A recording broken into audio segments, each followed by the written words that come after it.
We'll call the order this meeting of the Yamhill County Budget Committee for Monday, May 4th of 2020. And our first order of business today is election of Budget Committee officers, both chair and secretary. And I would open up the floor to nominations. And then after that, after we nominate, vote, then I'll hand the gavel over to that person. Well, I'm happy to nominate Denny Elmer to be chair. You're perfectly in my line of sight. That's why. I move that we close nominations Okay, for chair. for chair. Okay. I would entertain a motion then that we vote. Do I have a motion to approve? So Danny moved. Okay. All in favor of Danny Elmer being chair of the 2020 Budget Committee, signify by saying aye. Aye. Any opposed, same sign? Let the record show unanimous approval of Danny Elmer as chair. Thank you so much. Should we sing or like have some music while he carries it over? yeah, there we go. When I first came here, the tradition was the new guy always got voted in. I was That's where I was wondering what was going. gonna happen. Chris started that, I and didn't I even thought make that eye was contact with tradition Rick. because I think you were last. I was chair of the compensation committee, so they gave me the tough one. Okay. Okay. I'm going to need some direction. So the next one will be nomination for secretary. All right. Any nominations for secretary? I'll nominate Lindsay Richards for secretary. We need a second? Second. Second. All A right. second. All right. Any discussion? All in favor of Lindsay as secretary? Aye. Aye. Any opposed? And then the next order of business, and if you, Can hear his phone back.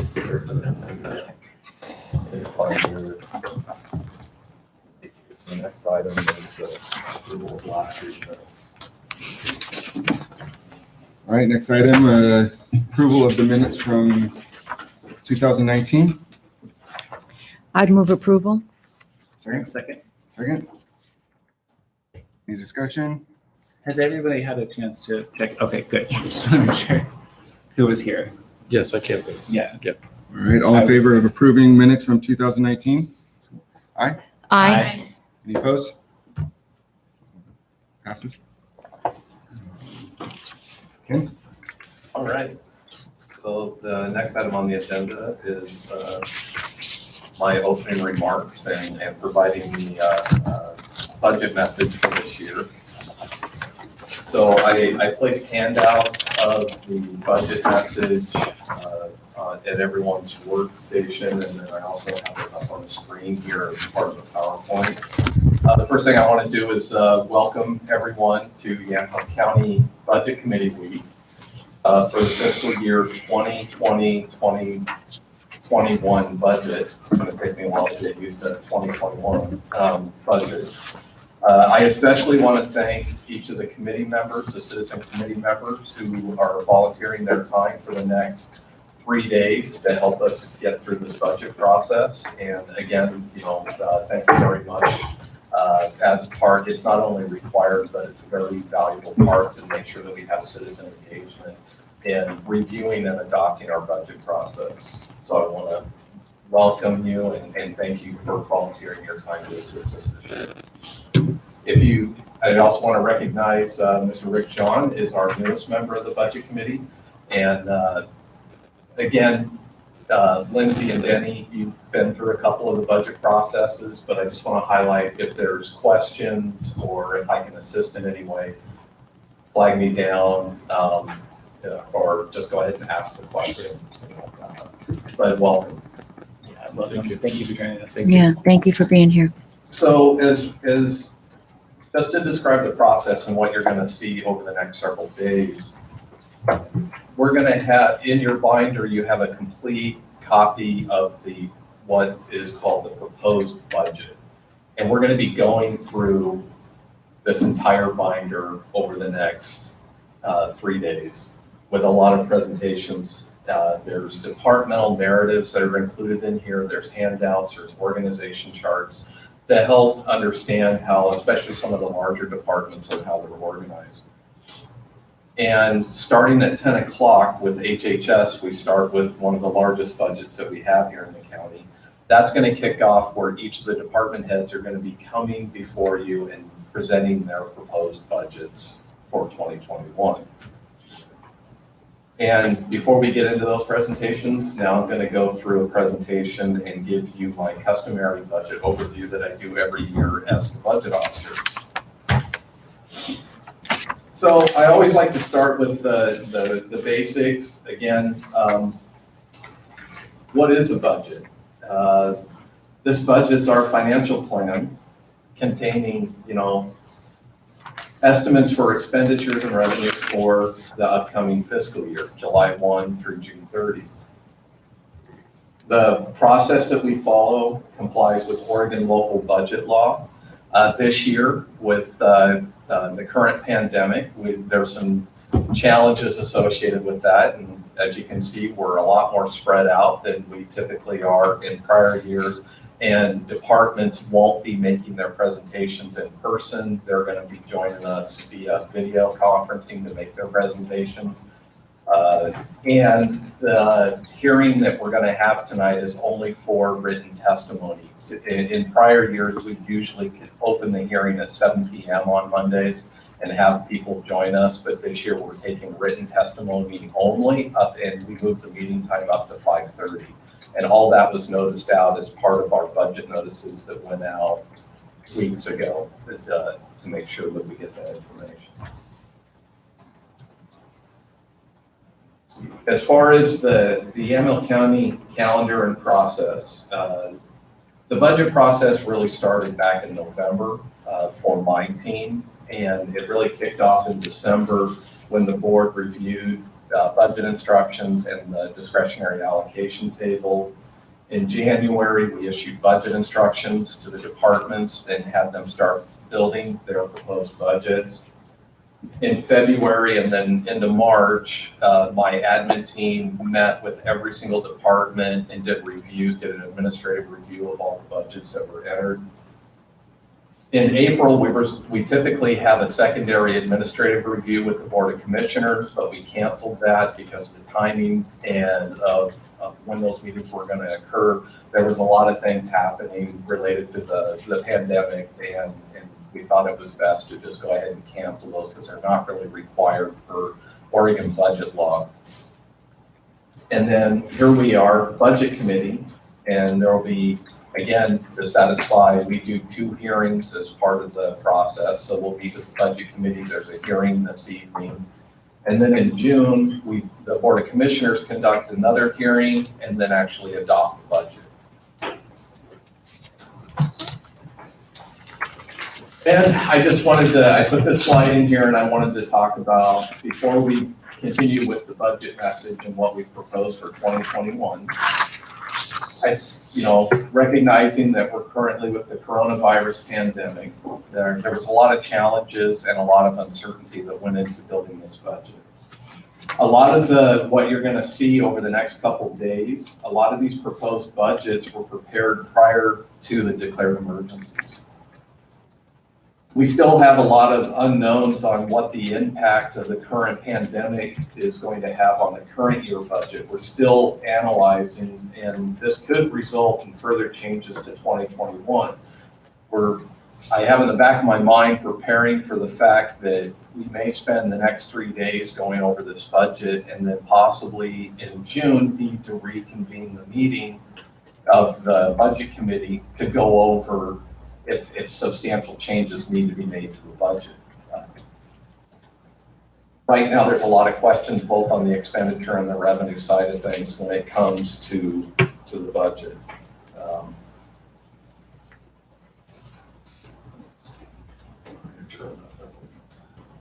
And then it's also recognized that right now there's a lot of uncertainty about how long the current orders are going to stay in place as we get into the new budget.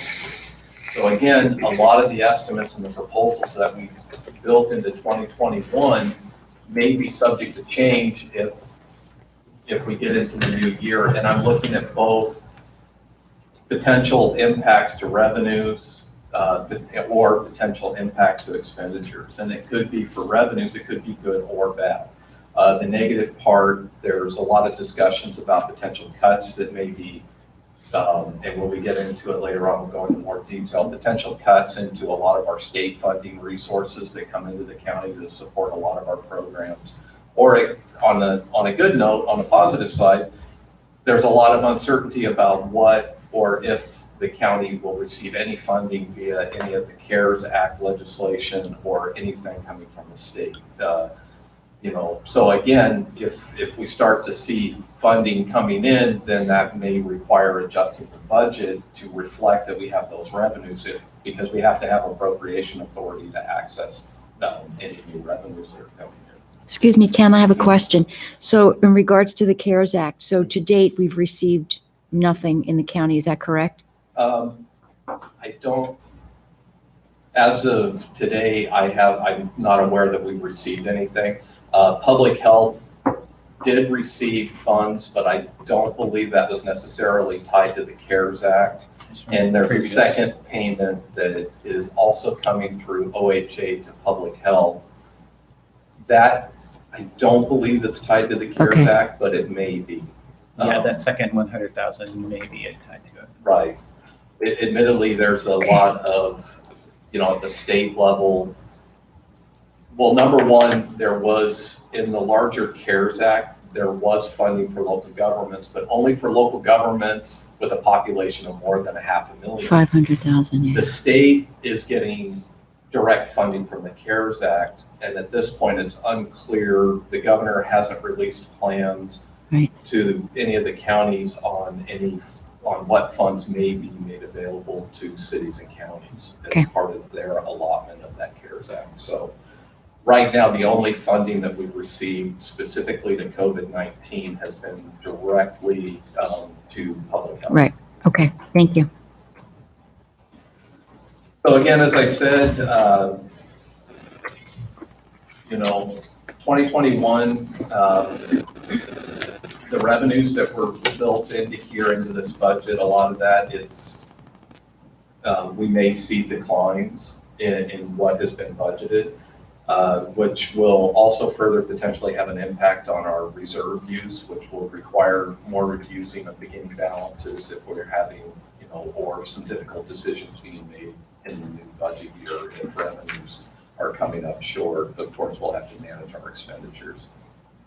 So I just quickly wanted to hit on the coronavirus pandemic and just, with the caveat that everything that you're going to be presented over the next several days, and each department will be prepared to answer specific questions on how the current pandemic may be impacting their departmental level budgets. But I just wanted to make sure that we had that caveat in there, that this budget was prepared prior to the state of emergency.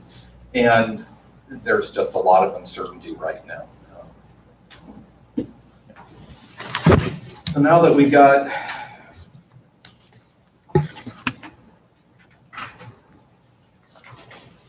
that portion, now we're going to get into what most of you are used to seeing is the general overview of the budget. The first slide that I have up here, this is the 1920 adopted budget. So this is the current year adopted budget. The budget that was adopted was $151,604,937.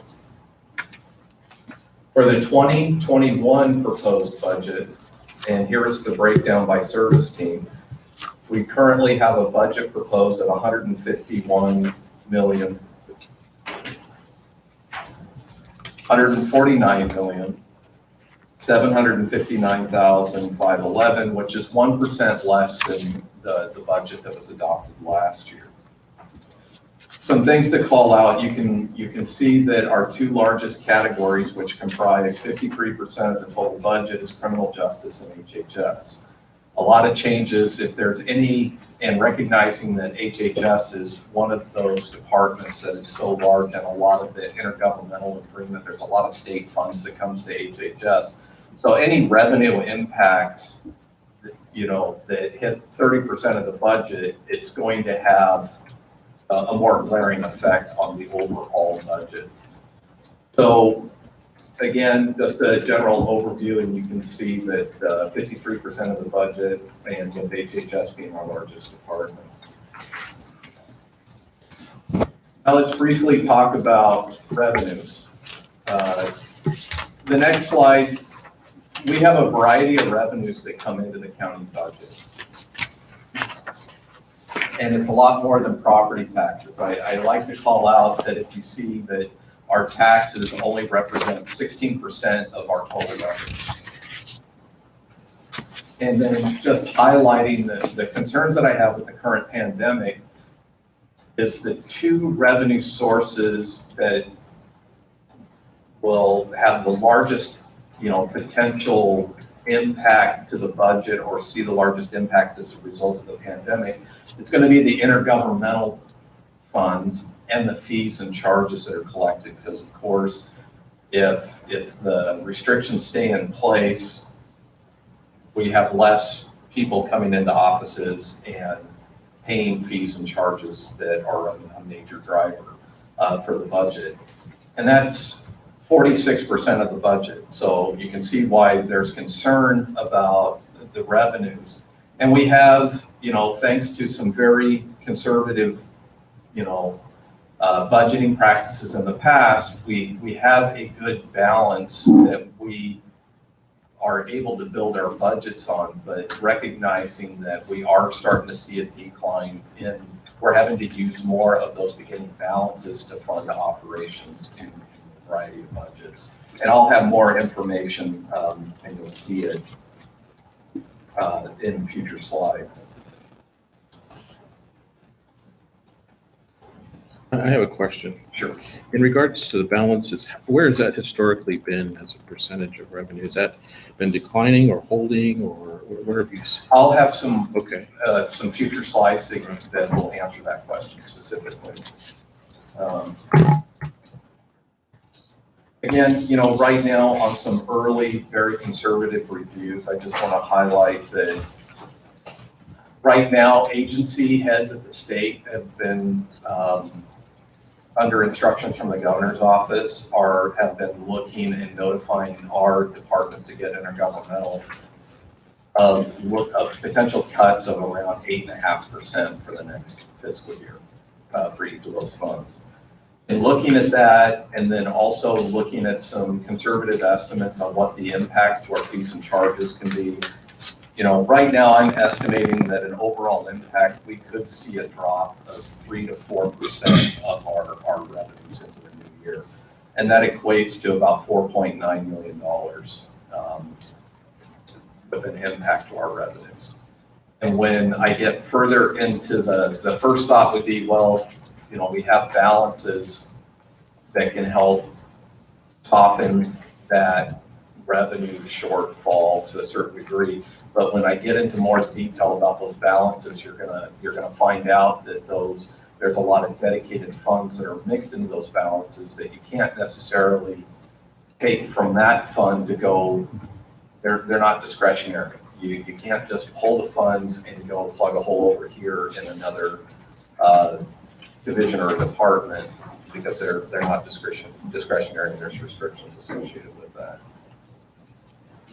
So again, I just put this information out so then you have this, this base code and kind of understand that, again, a lot of uncertainty around our revenues and what those impacts are going to be at the department level. So as far as revenue comparison, this next slide is I have a comparison that compares the current budget year and to what is in the proposed budget. You can see when we were building this budget, we are seeing taxes, and before the pandemic, we were seeing intergovernmental fees and fees and charges were actually trending up.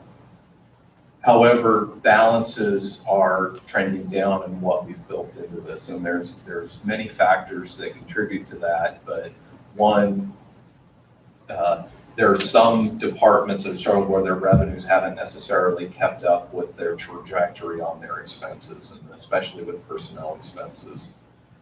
The other thing with the balances, and a lot of this is driven from HHS, there was some changes under the CCO contract. They're not necessarily having to carry a substantial contingency fund like they had to do in previous contracts with the CEO.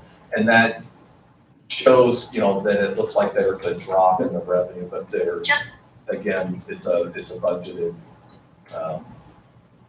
balances when you look at that. Sorry, I'm having trouble with the connection. Please try again in a moment. Guys, So the next slide, this just shows a 5-year comparison. So you can see over the last 3 years, we're seeing balances. They were heading up, and now over the last 3 budgets, we're projecting that those balances are coming down. I would just call out, if you go back to 16, 17, it seems like we're back into getting closer in line of where we were in prior years. I'll need more years of data to see if that is going to continue to trajectory down, or if we're going to stabilize. Again, taxes, that has been on an upward trajectory, both in 2 parts. We've had some new taxes that come in, namely the marijuana tax that went into effect a few years ago. We're starting to see that funding stabilize year to year. There was a lot of unknown a few years ago with the legalization of marijuana and the taxes that were imposed on that. And so we're starting to see trends on that. The other part is our assessor's office does a really nice job with our property taxes, that our collection rates, with the good economy, our collection rates have been in the 90%. And home values are up, and so you're seeing some of that benefit that comes in on the taxes, and that's why you're seeing that trend up. And again, intergovernmental, that has been trending up as well, and a lot of that is driven by HHS and a lot of the contracts that we have there with the state and OHA, as well as community corrections and also the road tax funds that go into public works. Again, those have all been trending up, but again, it comes with the caveat that we're anticipating we're going to see some cuts coming from the state that will impact what we have budgeted as a proposed budget. Can I ask you a question real quick? Sure. So you've got the Fund 02 or the Fund 10 beginning balance, and then the 26 and a couple of others here. And you've got budgeted and audited for a number of years. And this is a super helpful table to me in looking at the balances, beginning fund balances. And all of them seem to be holding steady. The ones I'm seeing are holding steady or going up relative. So what's driving the drop from 48 to 40 then? Is it exclusively budgets that aren't on here? I just don't see any of the, there's a few that have dropped a little bit over time. I apologize. I don't want to derail us too much. So what you're looking at is you're asking specific questions about the balances with the 5-year beginning balance table. Right, like this thing. And looking at the audited beginning balances. But again, this is 14.8 million is just a fraction of the 40. So for say Fund 10. And I want to make sure I can answer your question. I'm also happy to come back to it. Maybe we can come back to it so I can answer that specifically. The one thing that I would keep in mind is the numbers that I'm presenting, especially for the current year, those are budgeted numbers, and there will be a difference between budgeted and audited. Right. Because sometimes with the balances and the revenue projections, they're building budgets, and the number's going to appear to be higher because there may be anticipated grant revenue that they're thinking they're going to receive that may, are pending grant applications that we're anticipating that we may get. And so you'll see, and also spending, a lot of the budgeted ending balances may trend up a little. There may be a difference between what's built in this budget and what the audited version is.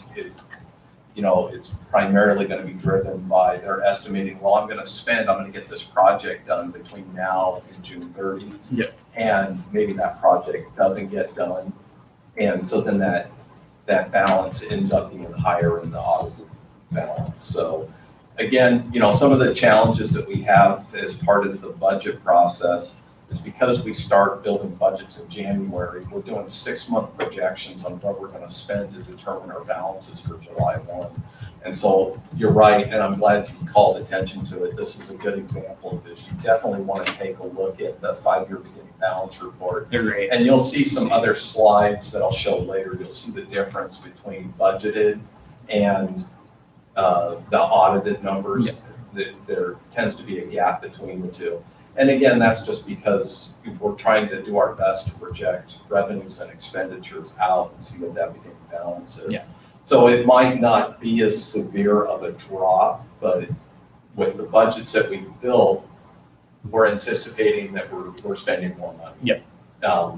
For this year, and that's why we've built the current budget at the level and are projecting a much greater dip in our balance. Yeah. Okay, thank you. Sorry, that was a really long answer to a short question. It was helpful to me. So the next slide that's here, I just, because we're going to start talking over the next several slides, we're going to start talking about general fund, or a lot of time, locally we call it discretionary revenue or discretionary funds. And I apologize, it's intended, some people are used to just calling it general fund. And here at Yamhill County, we've called it discretionary funds for the longest time. And this slide, it just shows you a comparison of the dedicated funds versus discretionary funds. Back in 02-03, you can see the split was 27% to 73%, and now we're at 20% to 80%. So 80% of our funds are dedicated funds or restricted funds, and 20% of the total budget is discretionary, meaning you can use it for any program or service as allowed by law. And the other in your handouts that I would call attention to, because now is a good time, there's a large 11 by 17 spreadsheet that's in your binder.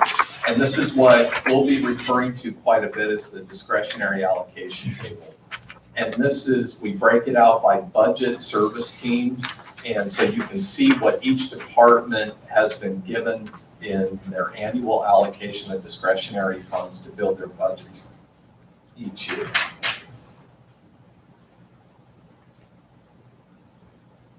So my next slide here, we're going to talk in more detail about the general fund revenue, and we'll also be going over 10002, which is the actual discretionary fund.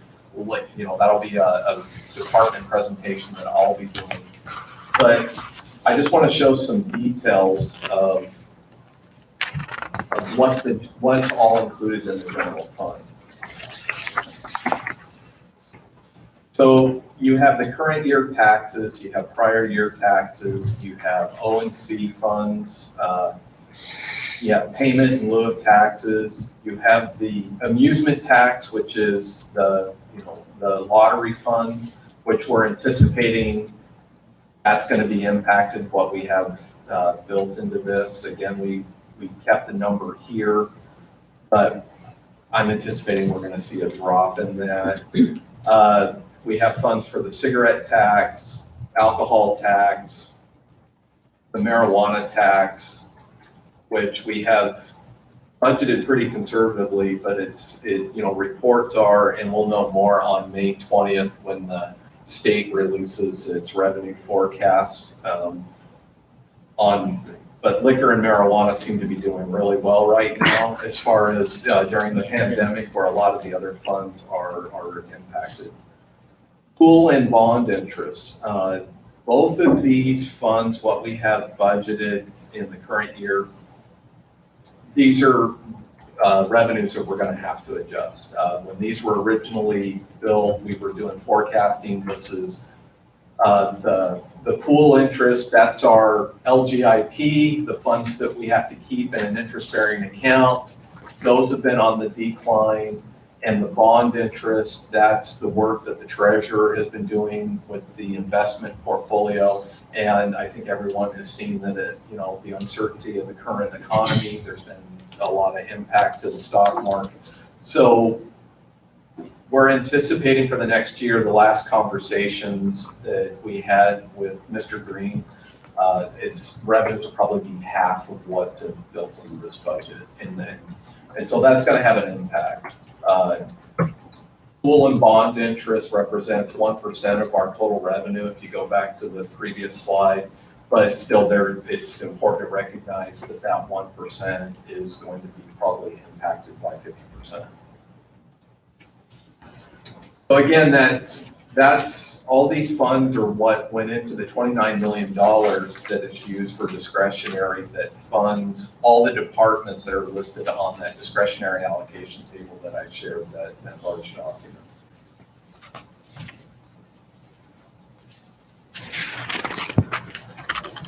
So now I'm going to give an overview of the allocation of those discretionary funds, and the presentation has a breakdown. It just generalizes what's in that discretionary allocation table that I pointed to. As you can see, the largest recipient of discretionary funds for the current year is criminal justice, 68%. The next one at 15.2% is general government. General government includes everything from the assessor's office, admin, everyone else that's in those categories. So, again, criminal justice, and this includes the sheriff's office, the district attorney's office, the Department of Community Justice with their juvenile divisions, even though adult community corrections only receives a limited amount of discretionary funds for misdemeanor supervision. The juvenile department, both juvenile probation and juvenile detention, do receive quite a bit of discretionary funds to operate. And so criminal justice team represents 68%. You're going to see that trend up. Now it's up an additional percent for criminal justice, and what we have proposed in here, it increased by 1.1%. You'll also see an increase to general government that also increased by 1.4% for the proposed 2021 budget. The increases are attributed to a couple of things. The sheriff's office, the assessor's office, and district attorney's office.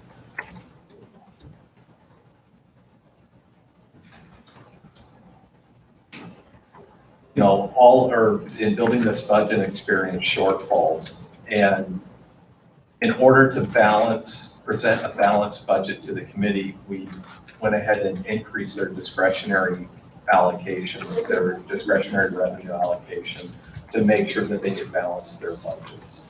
And that's going to be on your deliberation list for Wednesday for further discussion on whether to approve that, because we basically have two options. We either have to increase their revenues to balance the budget, or we have to have discussions with those departments on what cuts need to be made for expenditures to balance. And you had said something about criminal justice going up, increasing by 1%. Based upon the discretionary allocation table, it looks like it's last year was 66.64%, and this year the proposal as of this point is 69.1%. But maybe that you have a different number. So you're looking at the discretionary, and which column are you looking at? I'm just looking at, let's see, we've got 66.64% over here was last year's criminal justice percentage of discretionary allocations. And then the proposed after the adjustment puts it at 69.11%. It went down because of a movement into the assessor's office, really. I'm seeing 68%. 18 million. I'm just looking at this one though. I'm just hoping that this one's the one that's accurate.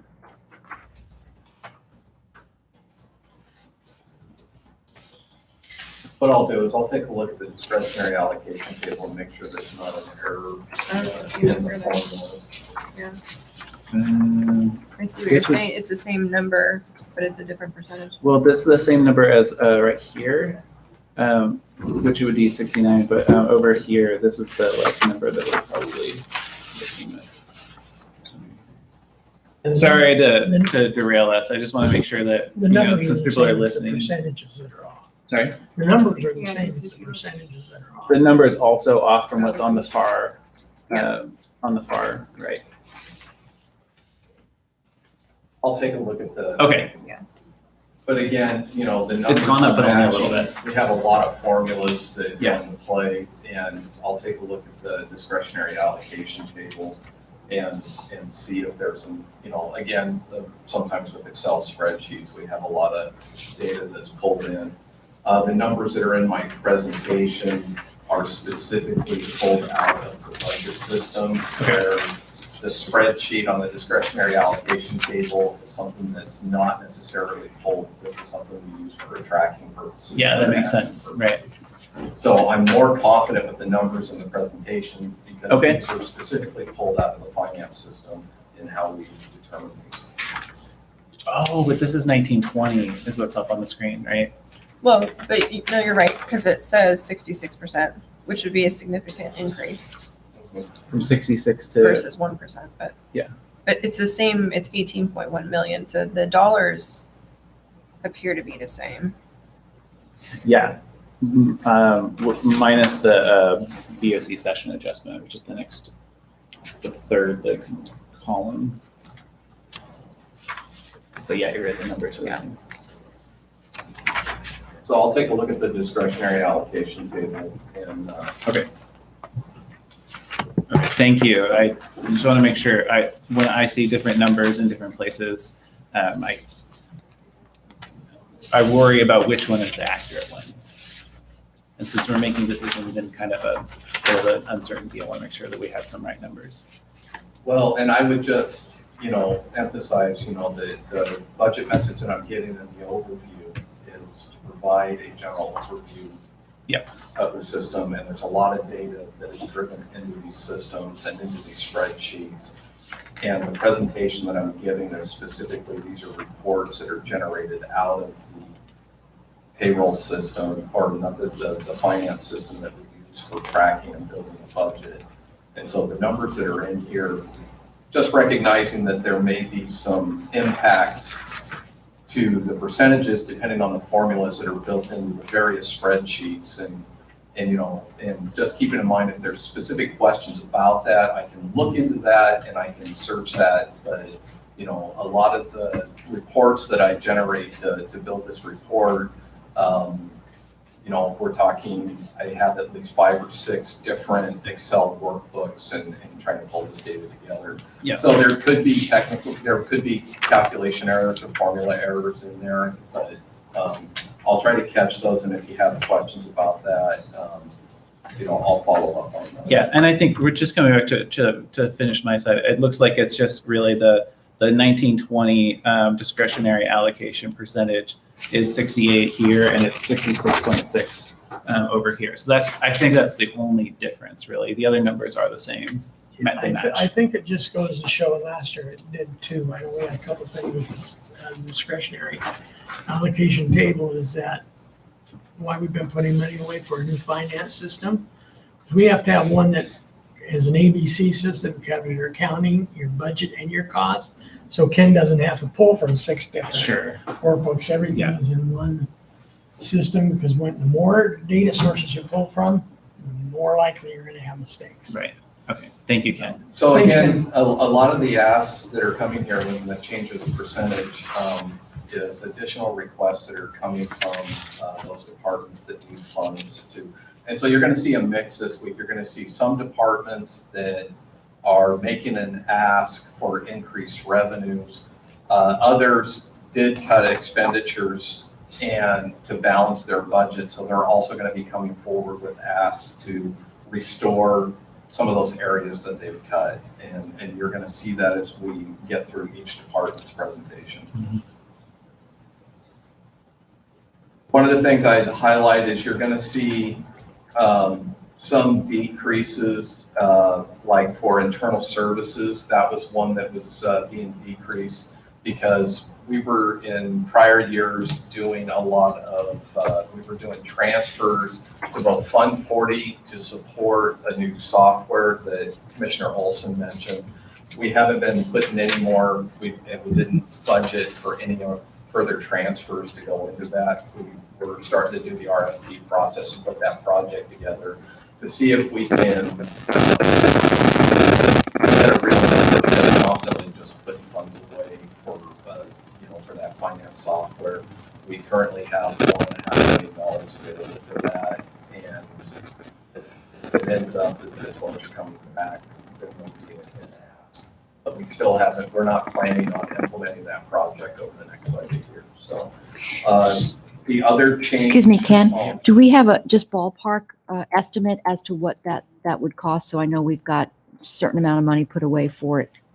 I can get that number. It's you. not- I can. It's not necessary. I just was wondering if off the top of your head, you knew what that I was. don't know it Okay. off the top of my head. I Okay. think we budgeted the money last year for the people that project manage it. Was that correct? We put funds into for expenditure lines for the RFP process and to manage that project. And we still have $1.5 million. We don't know exactly, we think we have enough to pay for a new software solution for a finance system, but we won't know until we start doing that work and doing the analysis on all the various components that feed into that.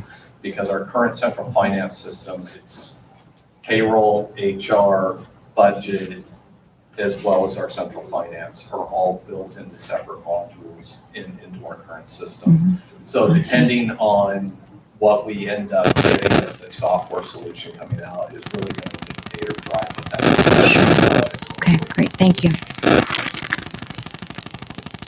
The other decrease that, because there was a small decrease with the internal services.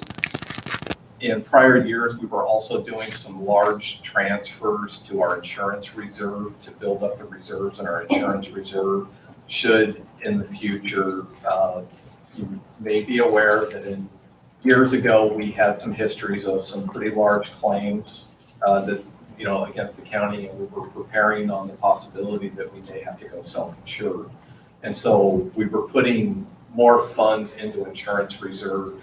That's not something that we've done this year. I feel like we have a very solid reserve in the insurance reserve for right now.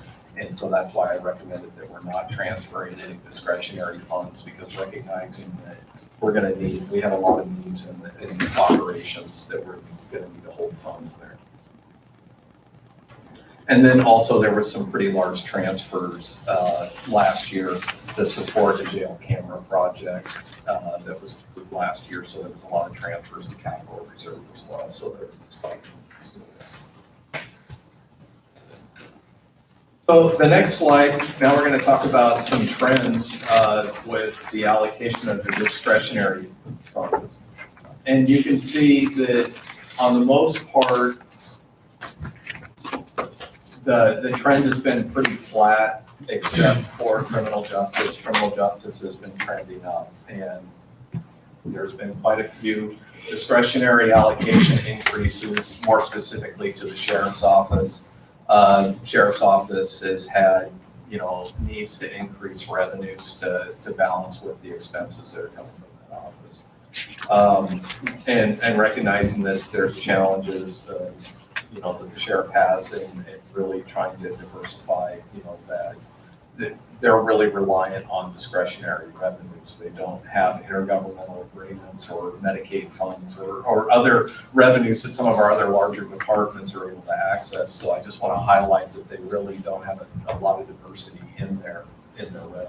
So just to highlight some trends, and while it's not as large of an ask, This year, as it was last year, the sheriff is coming back for an ask of additional funds to balance his budget for this year.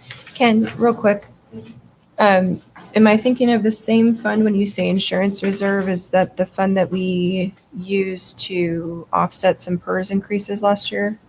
We haven't used it to offset, in Fund 80 is the insurance reserve, and it'll be one of the last budgets that we'll go over. We do have funds held in reserve there for PERS. Okay. We've been putting funds over the last, at least the last 10 years, we've been putting funds away. And it was going to allow, there was a couple different options. The Board of Commissioners could use that fund to distribute out to departments to help mitigate the impact of the percentage increases. Right. Up to this point, we haven't done that because departments have been able to absorb those costs within their current revenue structure. And then the other thing that came up that is, we're on a waiting list right now, there was the side accounts. PERS released an additional to help soften or reduce our PERS percentage contribution that we're currently on the waiting list. Because there were so many jurisdictions, because it's one of those, it was a lottery, there was matching funds, you had to get your request in to say that, yes, we'll invest in the short-term fund and it's gonna lock this away. It was something that we were looking at using that retirement reserve for this year, but we're still on the waiting list. We haven't been approved, and at this point, I'm not sure the current status of that program. We haven't been hearing much from the state, and I think with the current economic issues and the crisis, I'm not sure, how viable that, what that program's going to be. Didn't that require some kind of a match from us? It did. It was pretty substantial. For us to get a portion or get any type of match, we were going to have to do a baseline contribution to that. So it's something that we still may exercise or may want to use as part of the budget. Okay, but that money, so in other words, we didn't allocate that. We simply just considered it. We gave you approval. And again, we haven't,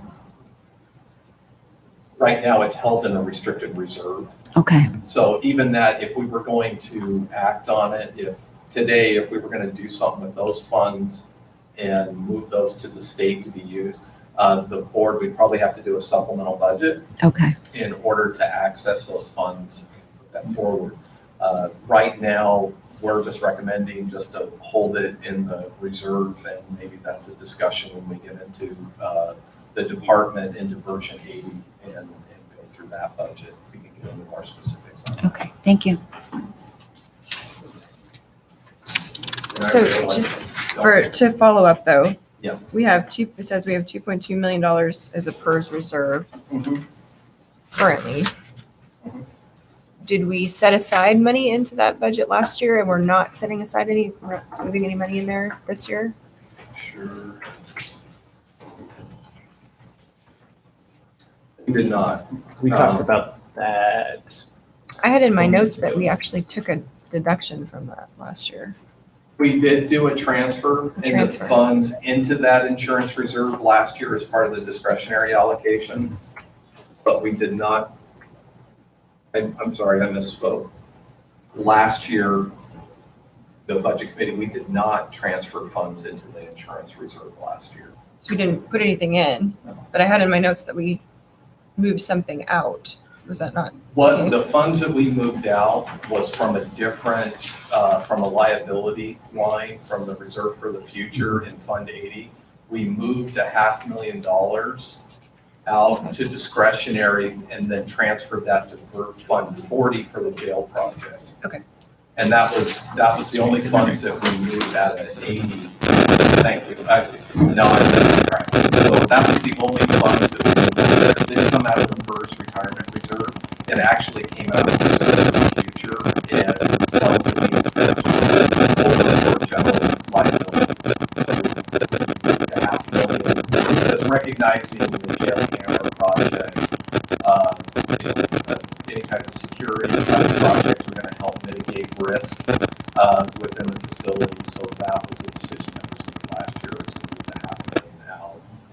to move it to Fund 40 to fund that jail project. It's like page 133. of the Okay, budget. so in general, it's accurate to say we have $2.2 million sitting in a PERS reserve. We haven't necessarily put any money into it. Correct. In the past, however many years, We didn't last year or this year. last year or this year, but we also haven't had to use it to cover PERS. Our departments have absorbed those costs. Okay. We haven't used it yet. I think the closest we came was this year when that news program was out. There was, and with the possibility of the state matching what we put in there to help address the unfunded liability. Okay. It would have had a positive impact in reducing our percentages that we pay for PERS. But at this point, we haven't taken any action on that. Okay. It's, page 134.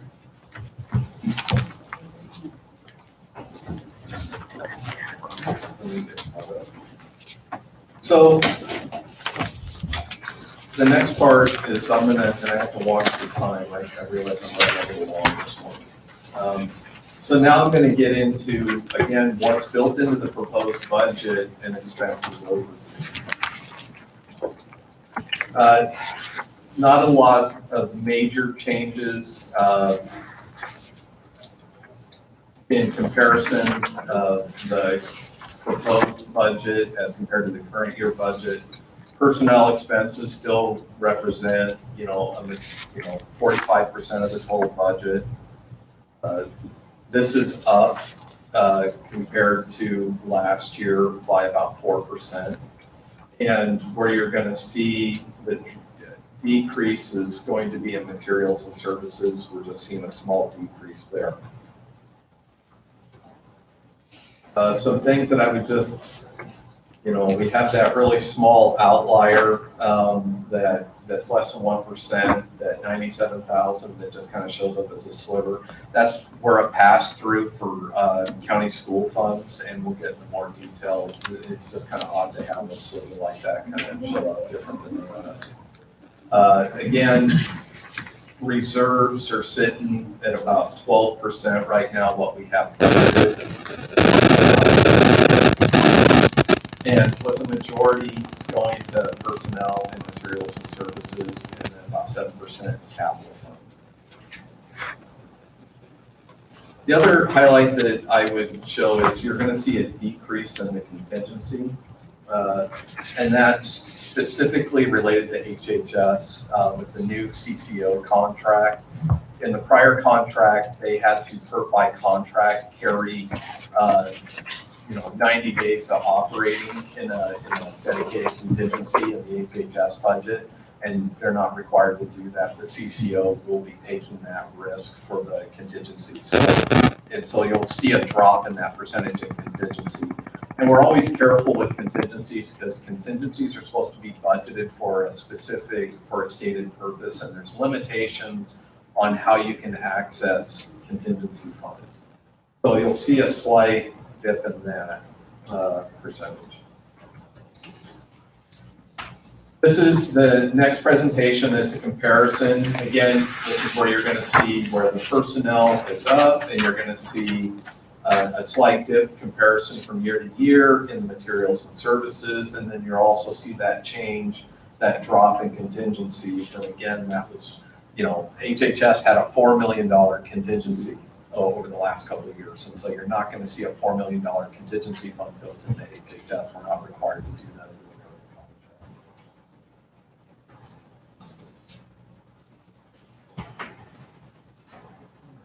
And so then the next one, and I'm going to speed up a little bit. I'm trying to keep up with both my notes here. So we have a 10-year expense trend. This is just another illustration of that other one. You saw the comparison from this current year to the proposed budget. Here's a 10-year trend.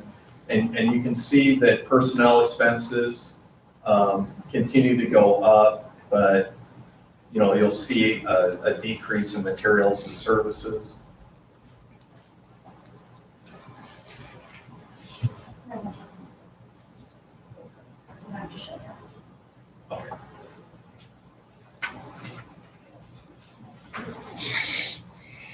The next slide, this is just kind of a breakdown. I added a couple slides based on feedback that I had last year and a lot of the questions around some of the more detail in some of the expenses. When we talk about personnel expenses, we're talking about the total compensation, we're talking about medical and other benefits, retirement, the taxes that we're required to pay, and then the salaries. And so you'll see that, when you see personnel expenses, overall, just on that, 63% is tied up in salaries. The retirement represents 12% of the total personnel costs. And then the other medical and benefits that we provide is about 20%. Super helpful. Thank you. So, and then this is what the trends have looked like over the years on each category. You'll see increases associated to, the trend for retirement and the trend for medical benefits. The only thing that I'm really cautious about with these numbers is keeping in mind, these are budgeted numbers. If you look at 1920 and 2021, these are budgeted numbers. So a lot of times it's the actual numbers because we're building budgets prior to insurance renewals. There could be unfilled positions that end up not getting filled that are represented in this personnel line. And there's a lot of other salary adjustments that could be made, and also just highlighting the fact that we're currently in negotiations or bargaining 3 collective bargaining agreements right now, including one with our largest union in the county. So these numbers are subject to change because we're currently in negotiations.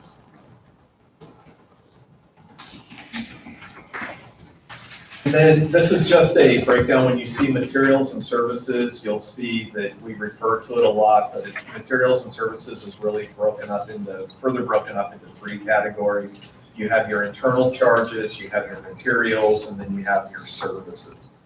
Your services can be everything from professional services to contract services to grants to partnerships or contracts that we have. Internal, this is everything from what we charge for motor pool, IT, admin fees, everything to help keep the lights on and keep the county functioning with all the various support services, and also insurance. A lot of the internal transfers that are here is also, that's our, transferred over the version, our Fund 80 for our insurance portfolio. And when you look at the trends on that, you can see that some of our services has trended down compared to last year. I don't have the specifics in front of me to answer questions, but if there are specific questions on what was really driving that change, I'd be happy to talk about that. A lot of it that we're really watching closely is we have a lot of software solutions that have been implemented throughout the county, and all the licensing that comes into play with all these software solutions. It's usually not the install of the initial project. It's a lot of the licensing that we're seeing a lot of increased costs associated with that. So the next slide, and I referred to this a little bit earlier, that you'll see some differences between historical budget to actual. And this slide just shows what that difference is. We try to do our very best when we're projecting and building budgets, because keeping in mind the rules around Oregon budget law and everything else, it's all driven on whether or not we have appropriations in order to spend the money. So we try to do our best to project conservatively on our revenues, try to be very careful with that.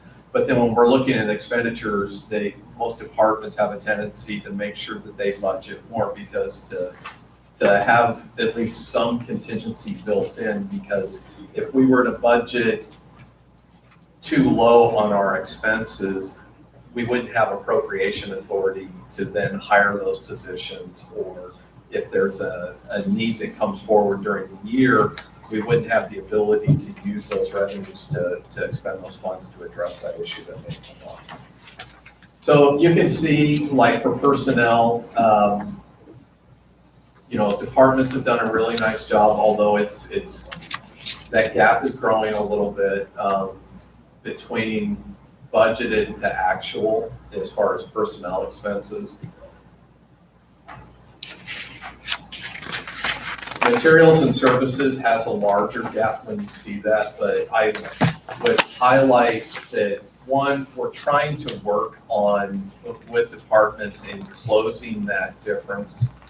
But then at the same time, recognizing that there's also a lot of placeholders that are built into this budget. And you're going to see that when you get into the department presentations, where there's a lot of unknown associated to grants. And so we build in the placeholders with the hope that we may get that grant next year. And we have these project plans and we have a grant application is currently pending, but we may not get that. And so then that's where sometimes you'll see a gap between the budgeted and the actual, because maybe we didn't get that grant, so we ended up not spending on the project.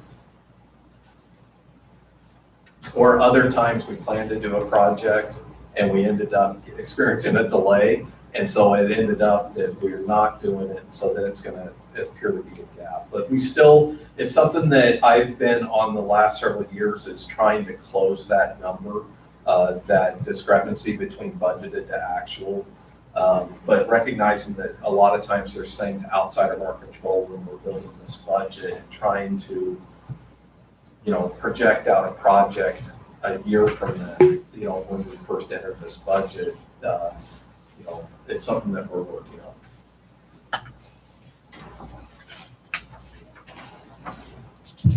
And of course, when we have those, the differences between what we've budgeted to expend and if departments are being very cautious about what they're spending and looking for cost savings and doing that, and that can be a positive. And what ends up happening is it helps contribute to ending balances, which then are used to help build budgets for the following year. And this next chart, what you're going to see is these are the audited ending balances from 2005 to 2019. So you can see that we had some, a really good trend going. It seems, that we've popped there a little bit and we're coming down. But again, this is just a trend, just to show, that recognizing in 2009, 2010, and 2011 was the last time that we were really in an economic crisis, and what that impact meant to our budgets. It meant we were using a lot more of our reserves to make up for revenues that we didn't have, or we were just having to spend more of our reserves. It'll be very interesting to see with the current pandemic on what this impact is going to have on our beginning balances for the next couple of years. And just recognizing, the other thing I'd point out, that government tends to lag a little bit when it comes to when we experience the economic fallout, because property taxes have already been collected for this year. When the pandemic hit, a lot of our revenues were doing quite well. And so from this point forward, it's going to be interesting to see what those numbers are going to look like.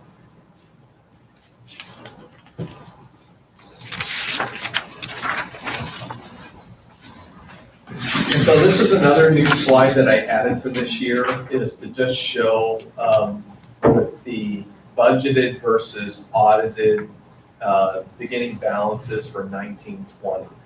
When we build budgets and we're projecting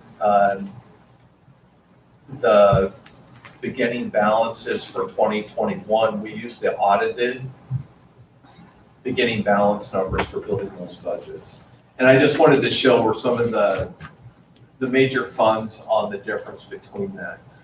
Fund 10 general fund, the budgeted to audited, I will say a lot of that had to do with 1002, that we ended up collecting more property taxes. than what was budgeted, and so then that'll automatically be represented in that audited beginning balance. So this is just for information, just to show the audited budget, just more detail on some of those major funds. What those balances look like. Now I'm going to quickly go through, this is another series of slides that we do every year, and how do we compare? So, we look at our population growth amongst comparable counties, and these are counties that we've used for the longest period of time. This goes back to when Laura was the budget officer, and maybe even back when Charles Bostic was the budget officer. We've been using the same comparable counties. So if you look at it, just some of the highlights, you can see that we're third in population growth compared to those counties. The next one is the per capita revenue and expenses, comparable counties.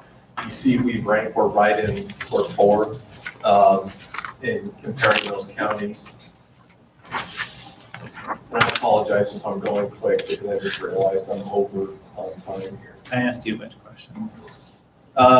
Comparable counties, difference between revenue and expense, and this is more of a reflection on reserves, who's having, these are audited numbers, not budgeted numbers. So this is looking at audited revenues and audited expenses and the difference between the two. And when you see like in Douglas and Josephine County,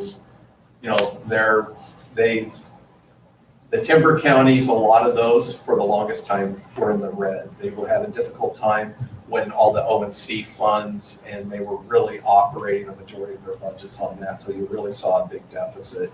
Now you're seeing that they've gone through cuts and they're doing that. So they're not necessarily utilizing their revenues or their balances or the reserves to help build their budgets, that they're actually a little bit ahead. So any questions on those comparatively? I know I ran really quick through those, but it's available if you have questions.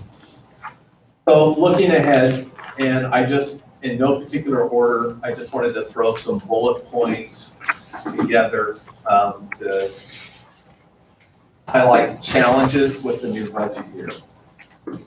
Again, we have the pandemic.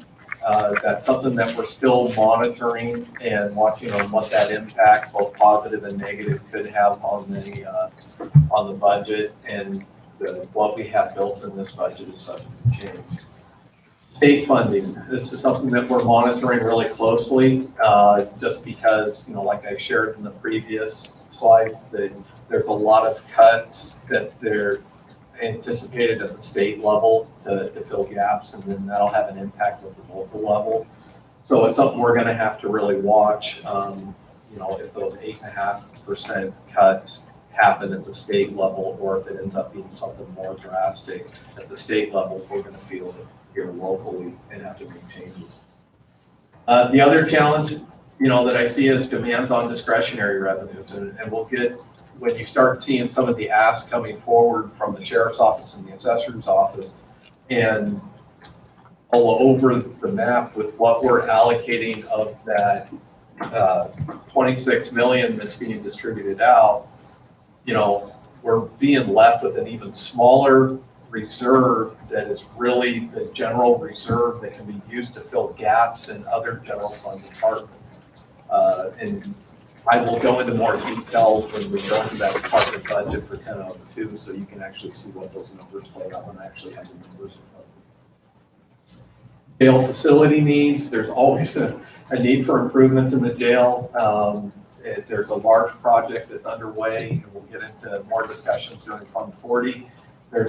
They used to have bed rental money that was coming into that fund that would pay for a lot of their capital projects and help offset some of the maintenance. Right now, they haven't had, and for several years, bed rental money coming into the jail. So they've become more reliant on some of the other resources of funds to help do projects in there. Again, I've already talked about the sheriff's office budget and the assessor's office budget. That's something we'll talk about. I added the fairgrounds because the fairgrounds is one that's right now with the current pandemic and the fair being whether or not there's going to be a fair this year. And they've already been feeling a lot of impacts with horse shows that have been canceling a lot of events. The fairgrounds does not receive any discretionary funds. It's really, it functions based off of the events that it does. And it usually uses the previous year's events to support operations for the next year.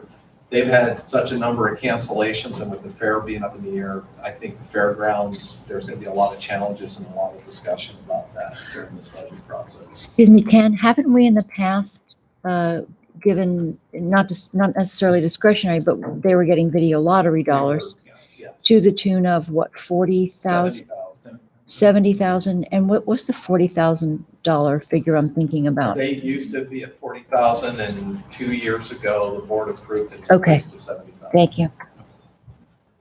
I highlight transit because transit just entered into a new contract with the current provider, but a new contract with First Transit. And there's what we found during the RFP process that it's getting more expensive for a transit provider to run the transit system. And it's something that we're really watching because a large portion of the funds that comes into the transit program are also intergovernmental funds via ODOT for their transit and rail division. Highlight, we're in negotiations. Again, we're bargaining with 3 of the 5 unions right now for new contracts, including our largest union. The new finance system, it's something that we're still working on and planning on. Long-term facilities needs, we're finishing up the space needs analysis for all of our campus. It was slowed just a little bit because of the current pandemic. PERS is always on here because there's always challenges associated with PERS.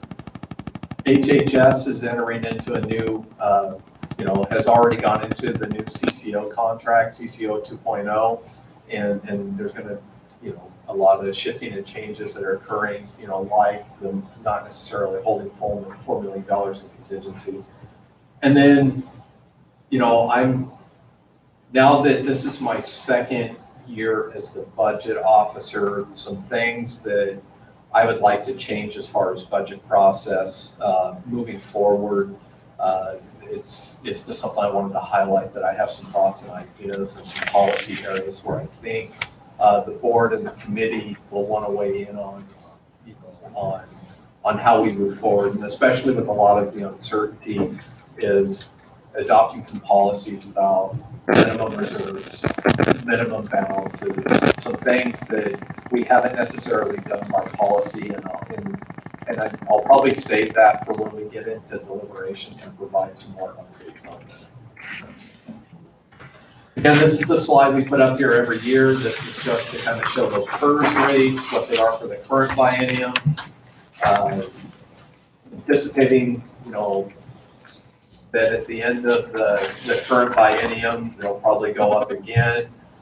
And just showing the numbers, we have that 2.2 million in the PERS reserve.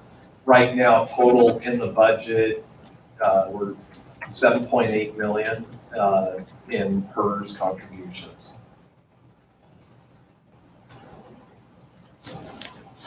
And some good news. I know I've talked a lot about uncertainty and everything else. There's some good things. One, we do have the $2.2 million in the retirement reserve. And that's going to give us some flexibility to either, if need be, if there's a decision to offset the costs to departments for the increases associated with PERS. There's one option. The other option is just to hold on to these funds, and if we're able to open up one of those side accounts to help reduce our percentage that we're paying on the PERS, we do have the funds available. Insurance reserves have never been, they're in a really good spot, and this is due to a few things. One, we got some, major cost savings when we had a change in our workers' comp carrier. We also made some changes in our liability plan that we can go into more detail that's resulted in some savings because we're on basically a retro plan, and if we don't have any claims or if we have a good experience, which we've had for, good experience for the last couple of years, that we're seeing that the reserves are building up in insurance reserve. And that's attributed to really good risk management practices, and then also, and not having, substantial claims hit the county budget. Again, conservative budgeting and fiscal management, that's why you're seeing the balance numbers as high as they are. We're not, because funds are holding on to those unspent funds, they're not necessarily getting them pulled from them, so they're ending up with ending balances. They're doing a good job of controlling their spending, which then in situations like this will assist us greatly if we see impacts to revenues, that at least we have those reserves to help backfill some of those loss of revenues. I'm not saying there's going to be some departments that are going to have some challenges for the next budget year, but again, and then just to highlight, we have outstanding employees throughout the county providing a great array of services, not only in response to the pandemic, but in, on every day they're reporting to work and they're providing such a variety of services. But I do want to call out that HHS has really been on the forefront of response to the pandemic and really done an outstanding job. And I know I've started running quick through the last series of slides because I'm 15 minutes over on when I was supposed to be done. At this, I again want to say thank you, and I'll open it if there's any questions. The only comment I have, Ken, is I found this year the charts and the graphs you put out were very helpful compared to the last couple of years. And you know what I said before, these are the kind of things I'd like to see in the people, when it's adopted, the people's budget, what I call the people's budget, instead of just a tabloid of numbers. Because this kind of more explains very easily with a little bit of text where the money's coming from, where the money goes, what the situations are, and just a regular tabloid we publish with just the numbers. It doesn't let the citizens that really know what's really going on at a high level, but I definitely appreciate all the graphs and the charts and everything. I think it's very helpful. Well, one of the things that's a little bit different for this year because of the social distancing and not being open to the public, but we are live streaming right now, on the YouTube channel. And I've also posted this presentation on the website where the slides are available for the public to view.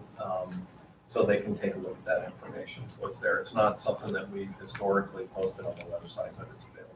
Good job. Yeah, thank you for doing that. Thank you. Thank you, Ken. So looking at Carrie, do we need to recess? Still trying to figure out teams. Oh, no. Okay, so Chair, we need to recess for 15 minutes. All right, So we'll come back at 10:30 and we're going to shut off the video. Okay. all right. Great. Thank you, Ken. 2021 budget, Attorney, Budget Committee recess, 15 minutes. Thank you. You did such a good job. Oh, You got through okay. Video is still running. The YouTube's still running? Okay. We're still recording.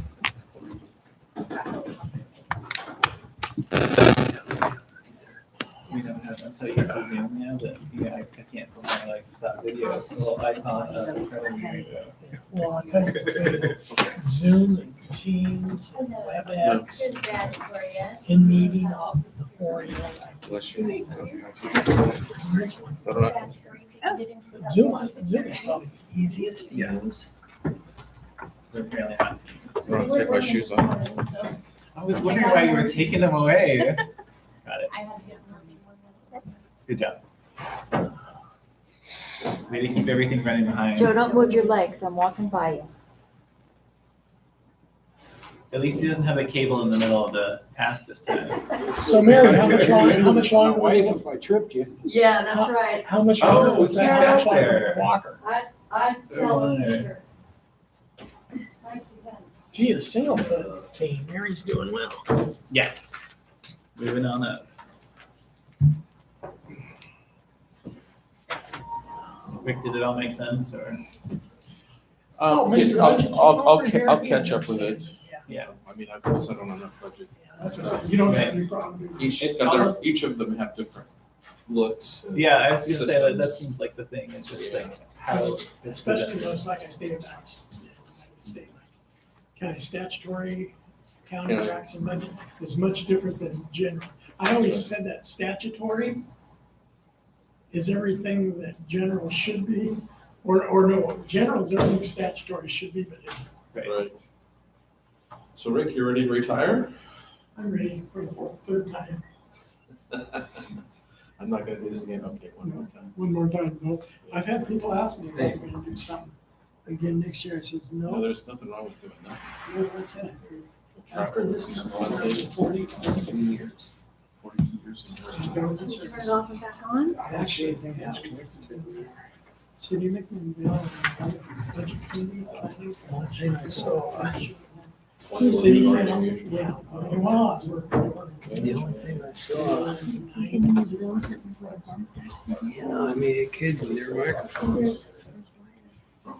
14 years. Fire department. So you just watch it.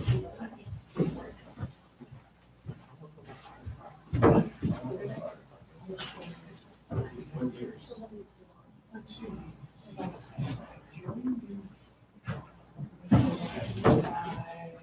I can't find anything that's. What's the sound? It's like a. She called it helicopter. I thought somebody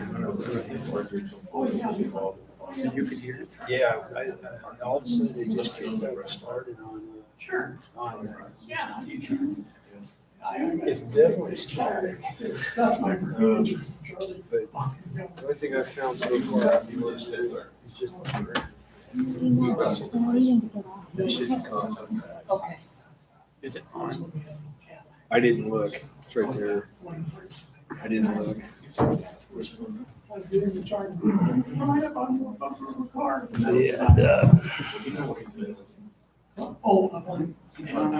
Yeah, I didn't see anything that was disconnected or.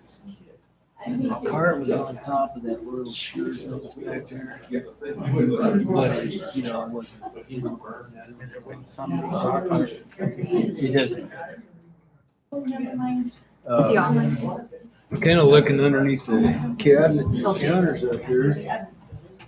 Don't see anything microphone wise.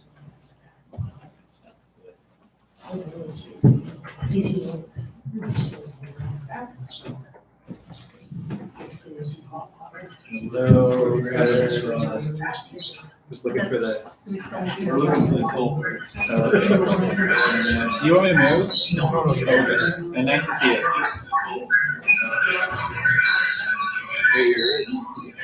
Possibly there's these scotch locks right underneath here. No, that's fun. It is full, right? So we're not using those for anything. Okay, I'm at a loss. They just out of the blue started this weird static noise. Oh, really? Yeah. All right. Don't say We're that gonna get to him, kicked out of here. Commissioner. Well, next thing we'll know, the blue moon will be open. We'll give him ideas.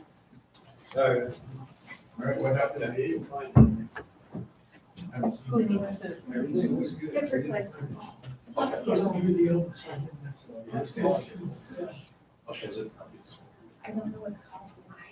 So are we still live on It is YouTube? so Kind of.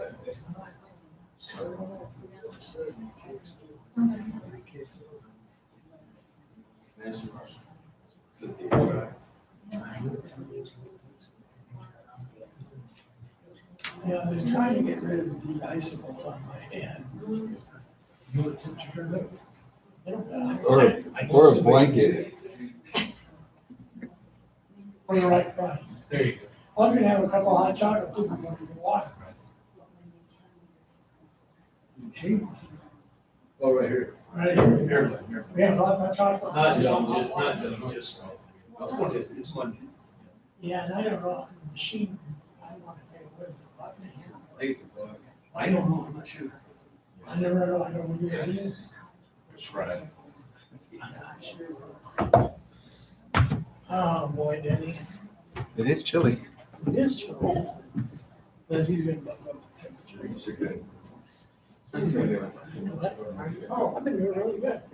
Well, that's encouraging. Every day. I mean, But, just on weight counts, just slow, leveled off after that. I mean, so 2 years, July, so not like 2 years. I leveled off, I lost. Is it just 6 pounds? So that's what it hurts. Oh, And because my wife said, once I really level off, then I get some new pants. That's good. That's. But I said, that's the problem, I get new pants, then I'll still put it back. No, don't do that. No, but How I do you say, feel? I feel great. Oh, my goodness. I said, I had 2 years. Kind of bought me in another since then. My mom says it's hard to tell when the weather's changing. Oh, I can't do it. She goes, when it's gonna rain, I know. Oh, I can know. tell something. My joints and my legs hurt. Everything.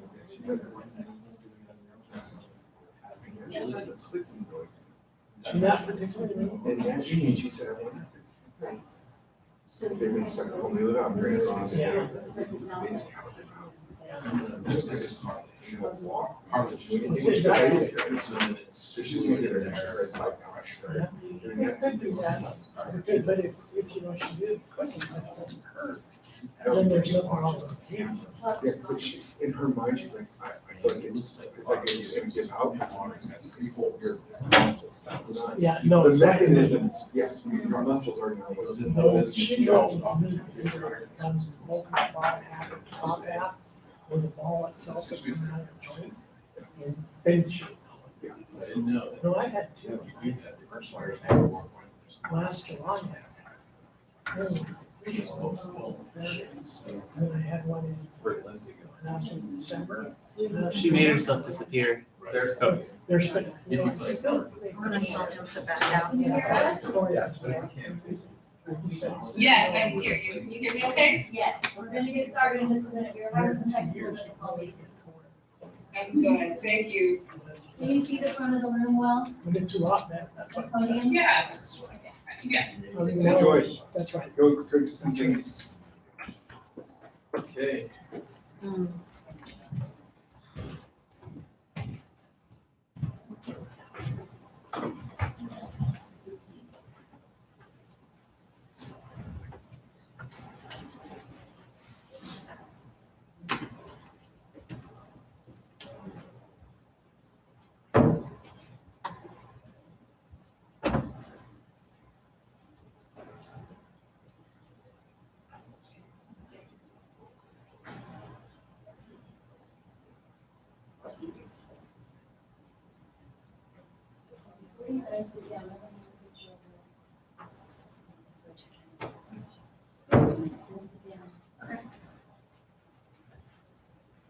You better stand 6 feet apart or the other horizon.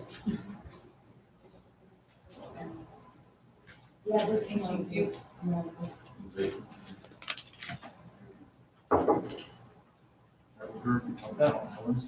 Sorry, I'm kind of sprawled out here. The government in Salem about opening Oregon. And Okay. I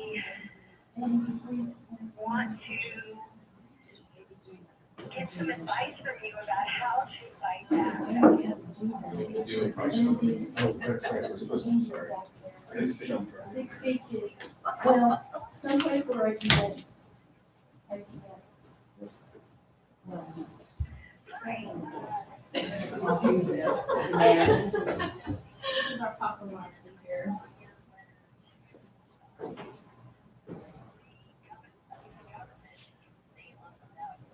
Get it? And then, okay, and then everybody sit down and get pictures. Do I have to sit down? Okay. We need to get back on the schedule. Do we need to go live or back? We need to resume.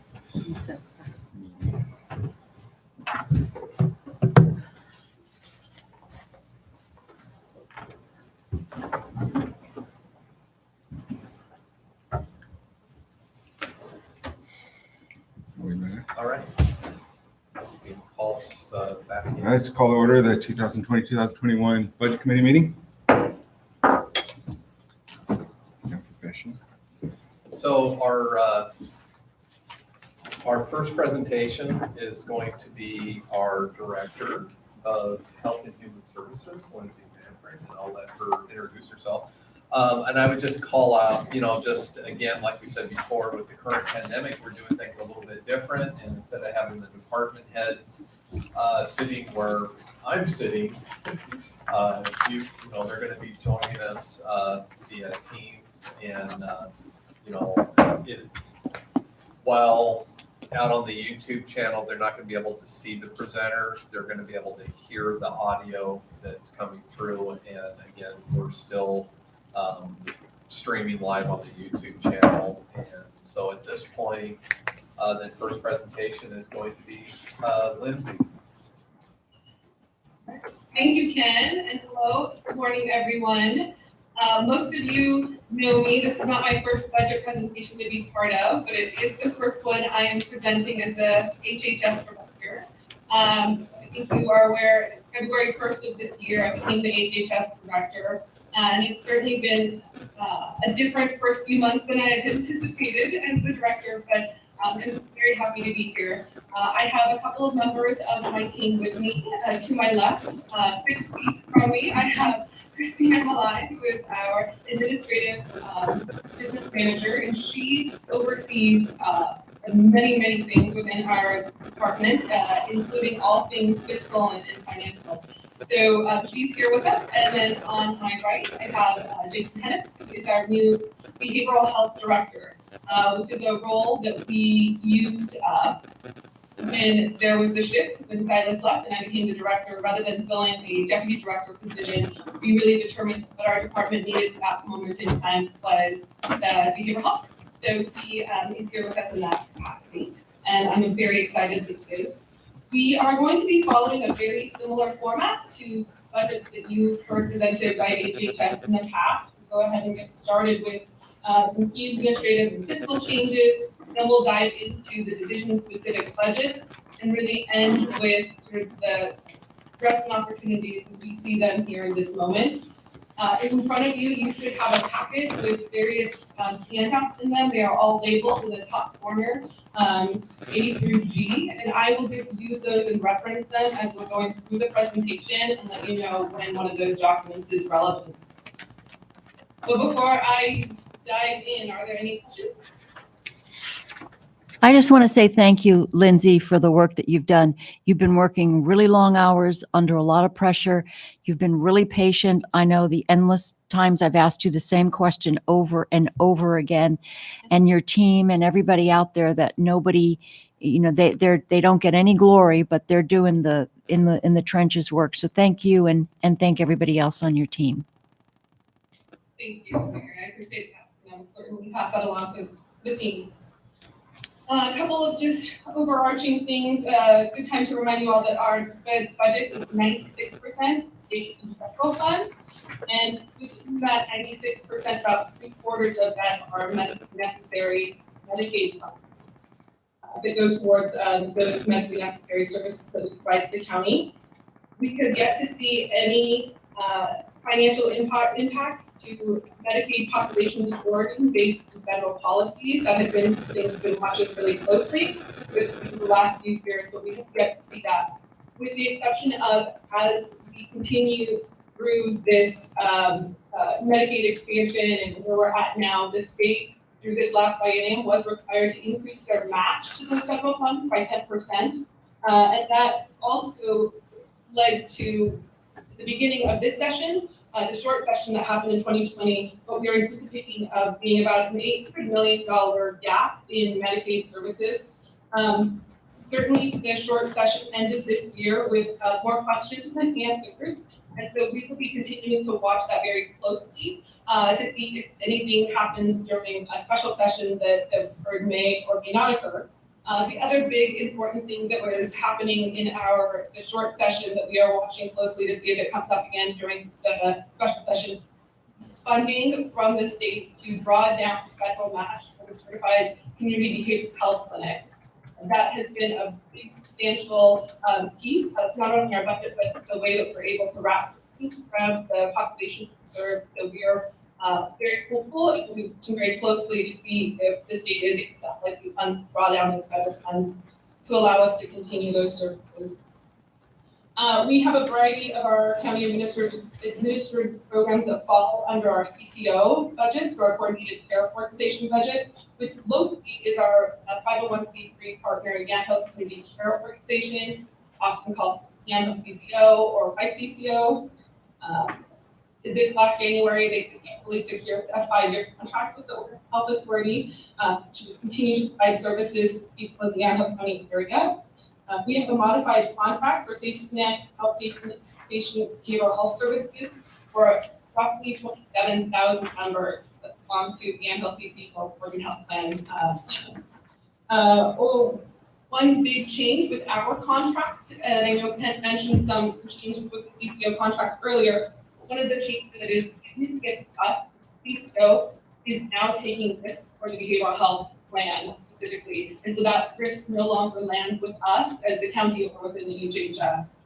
We've been doing a lot of work over the course of the last year with YCCO and the Behavioral Health Network, making lots of great systems improvement. We have implemented and started a medication-assisted treatment program that has grown and expanded over the course of the year. And we have also implemented a psychiatric consult model, which really allows many individuals to continue to get all of their care in their primary care home versus needing to seek out specialty mental health services with us, which has been very successful from the client standpoint, HHS standpoint, and certainly the primary care providers who are feeling like they're getting the support to support the patients that are coming into their practices. We are currently budgeted to spend approximately $5.3 million in our 1920 budget, but are expected to only spend actually $3 million of our fund balance. And that's largely due to vacancy savings, which previously, when we were building the budget, was about 7%. We're actually seeing a higher percentage of that right now and watching that very closely. Excuse me, Lindsay. Yes. Excuse me, sorry. Before you get too far, I had a question about going back to the CCO. And we've got 27,000 members, but we've got, they're basically opening up to people for Oregon Health Plan eligibility that were never eligible prior to the COVID situation. So what are we looking at in terms of not only capacity, but just estimates perhaps on what we'd see in terms of an increase for CCO members? Yeah, so that is such a great question. We were planning on touching on that a little bit later, but you're absolutely right. I'll wait. That's fine. One of the things that we are currently, what we're looking at in terms of our projections, are actually showing a slight decrease of about 1% in overall OHP membership. Now, again, those are projections and things that we were looking at in January and early February. We know, and we could take a pretty good guess of the fact that there'll be increases in OHP membership for the very reasons you just articulated there. And so we don't have any new projections right now, but it is something that certainly Christina and I will be watching very closely, and we'll need to update as we get more information to do so. Thank you. And I'm going to see if Christina has anything to add here. So far, Mary, we're not seeing a membership increase. At the moment, we're hovering somewhere around 27,800 members, and that's with data through the end of April. YCCO also has a cap on their membership overall, and so I think that's around 29,000, I believe, is the contract cap. And so if there were to be a change above that, it would require a contract amendment that the CCO would go through the wording. Thanks, Chris. Thank you. So we anticipate ending our fiscal year 1920 with a fund balance of about $5.2 million. It's important to note that this budget, again, was built in January and February, and like many other, I'm sure, departments that you'll hear from, as well as just community organizations, we are certainly feeling the impact of COVID-19 and are be watching things, doing our own analysis and trying to understand the financial impact both on our current budget as well as what that's going to look like and what those projections are for our upcoming budget. Overall, like previous years, we've got a very pragmatic strategy in terms of how we're using our fund balance. We use it generally to continue and start system improvement activities. We have 2.7 million proposed in this budget. And again, this isn't including our contingency fund any longer, because I will speak more to that, but with the changes of the CCO and the CCO taking the risk, we are no longer needing to carry that contingency fund.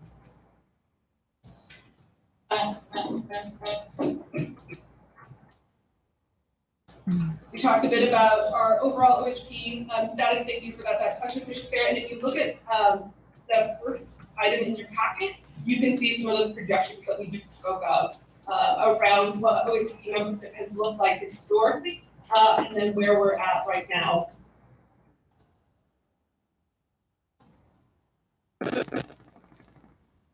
There are a couple of very specific areas within our organization that we are seeing increases in OHP service lines. Those are some of our high fidelity, high acuity support programs. One is assertive community treatment, known as ACT, then our supported employment and RAP services. We budgeted a modest net revenue decrease of about $150,000, but that's due to our revised per member per month rate based on the Yamhill CCO as a result of the new contracting model that happened and started January 1st of this year. Our current 1920 budget has 304.6 FTE. Our budget in front of you today, the 2021 Commissioner's budget, slightly increases that overall FTE to 309.28, so a little under 5. If you look at items E and C of the packet, you will see an explanation of those proposed new positions. And you will also see in there our proposed reclassifications that I'll talk through. Lindsay, I just want to clarify the binder, so make sure everybody with the committee can track, because I think some of the letters that you're referencing didn't end up on some of the handouts. So if anybody's able to track the current ones, you'll see that there's the FTE or the memo. There's one specifically, the FTE staff and reclassification proposal is what she's referring to, but there's not really a letter that's stamped on it. And then once you get into to see the specifics, you'll see in the upper right-hand side, there's C, D. It's kind of hard to spot, but there's some labeling that's on the handout. So I just want to make sure everybody's following. Okay. Thank you, Ken. All right. So with our reclassifications, I'm going to talk through the various ones we have. The first is reclassifying 4 FTE of Health and Human Services Associate to HS Specialist 1. This is specific to some increased responsibilities associated with this team to do outreach and engagement with disengaged clients, particularly disengaged clients who are in a very vulnerable population, who tend to have high levels of acuity of mental health and need, and so we need to really enhance what we're doing in order to engage them and wanting them to be reclassified to be able to really provide this service. We also have a reclassification of 5 HS Specialist 2s to HS Specialist 3s. These are qualified staff that qualify for an advanced practitioner role. They are either individuals who have become licensed over this fiscal year or who become duly credentialed to provide both behavioral health and alcohol and drug treatment. We have had this in our plan and sort of strategy for retention and recruitment for the last year or so. What happens is when those milestones happen during the youth, we add out of class aid for them and then need to ensure that youth well with the next budget. These are individuals that again have are duly credentials, provide multiple services, or become licensed with us. And this has been one of those things that we hope will both bring people where we need them into our department to provide services, and then retain them, because oftentimes we are seeing people and we are supporting them through their licensure process, and then really want to incentivize them to stay with us once they become licensed and continue to provide that great service to our community. Lindsay, I know you can't see me, so doesn't mean good that hand signal. Is everybody able to hear okay? Because I know we're having a little bit of disruption in the audio. From time to time, it seems to every so often there's some hiccups with the audio. You gotta love this pandemic and trying to navigate technology. I've asked IT to look into it, but if anybody's having a difficult time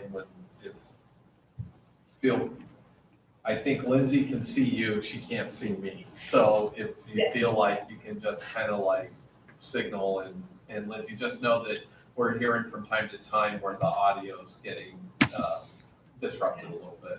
So, okay. Sorry. Certainly. Thank you. No, thank you, absolutely. And yes, like I said, I can see the budget committee, including all the commissioners, so you can raise your hand or something and let me know if you need your thoughts. We have one more reclassification I want to talk through a bit. It's one FTE of Program Manager 4 to a range 32. We have yet to determine the GL code, but that is in process and will be decided. This is a position that works across all of our departments and with probably some of our most complex work. So this individual oversees finance, insurance billing, analytics, electronic medical record, all of our quality and compliance functions, as well as manages our veteran services. So if that's not a big enough umbrella in and of itself, many of the things that we are seeing with the new CCO 2.0 contract is really ramping all of those things up. So we have always done a high quality job of overseeing our quality and compliance, but we know that those are becoming more complex, what we're required to act, what we're required to report out. And so we believe that this position needs to be reclassified to really better fit what the role is provided to our department. Overall, our operating budget is $40.6 million. So this is in the proposed budget without this entrepreneur's federal or state grants, and so overall budget is $45.3 of total expense authority. And again, that just allows us to accept grants and things that are approved for commissioners into our budget mid-year. If you look at it's titled F on my packet, but I'm not exactly sure what it looks like on yours, but it's really, oh, I'm sorry, E. It's a tiny. You can see just the overarching and historical use of county general fund.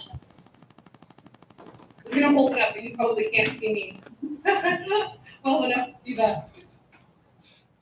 But that just gives you a historical perspective on how we use that general fund, which makes up about 4% of our budget, and that we are so eternally and forever grateful for. So you can see how it's split up between our divisions and what that looks like there. You can also see in item E, which is a look at local and regional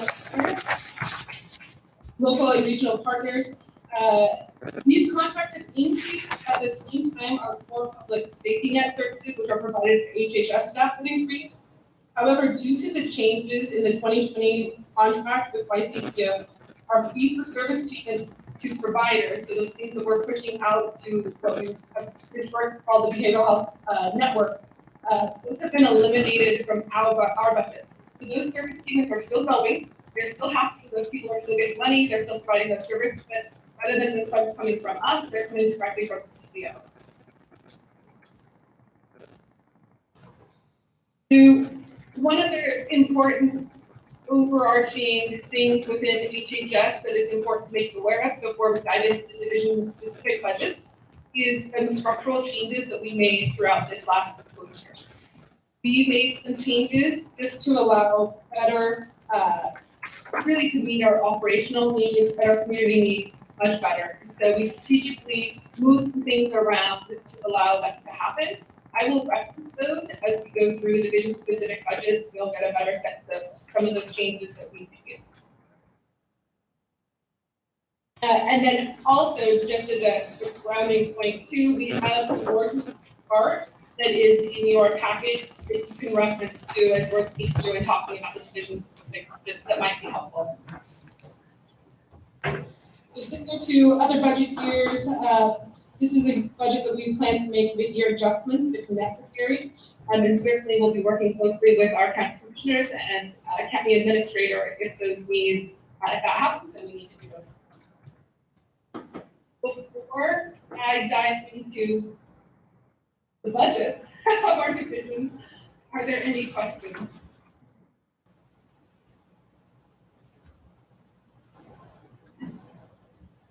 Okay. We're going to go ahead then and we'll get started with our public health division.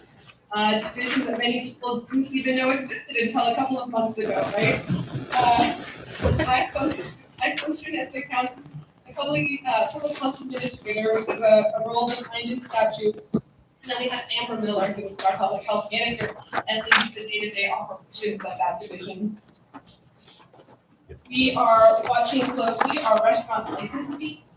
So initially, we were projecting these would increase by about $20,000 in 2021, but certainly we know that that may be very different given the current economic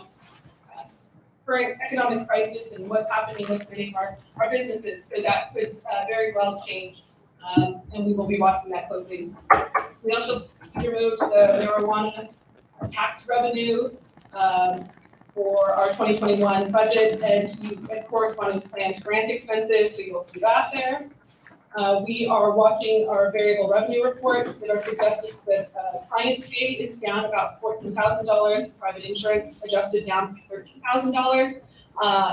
Again, those are projections based on current budget, but that is another area that right now in this budget we're seeing drastic decreases in related to COVID-19. So are watching that to understand how that might impact future budget too. We do have a couple of personnel changes here. We've deleted Link 2 of an environmental health specialist 2. And then this is the first place that you will see the reclassification of the administrative manager that I mentioned, because again, that is across our entire system. And so this is just the first time you actually see it show up.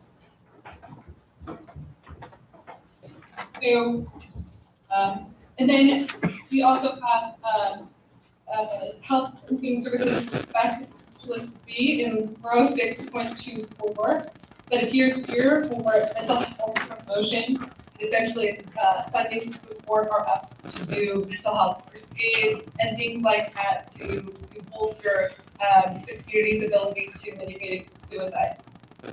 This is not new in this budget by any means. And then contract services line, which is 6.1.02. Again, this is another one that goes across HHS first here in public health. It's the first time you're seeing it. And that is for all of HHS's storage of our digital records, as well as our contractual business, which is the database system used for all of our Victoria employees training. Hey, Lindsay, just a moment, Yeah. because I think we got every other word on that. Was everybody, or is there, does it sound better? Maybe because I've got a speaker in my ear. Did everybody follow I'm that tracking okay? it, but I'm tracking it. I think you just have to really just pay I think Okay. this is Just the new really- norm. We all have to kind of listen. Okay. listen really All hard. right, sorry, Lindsay. I may just be filling in the words. I Because don't I have know. a speaker in my ear and maybe it sounds worse where I'm sitting, but so. Is it a different person speaking in your ear than ours? No. Just, you know, like, Yeah, I'll try to slow down too, just so that that'll make it a bit easier. Are there any public health questions?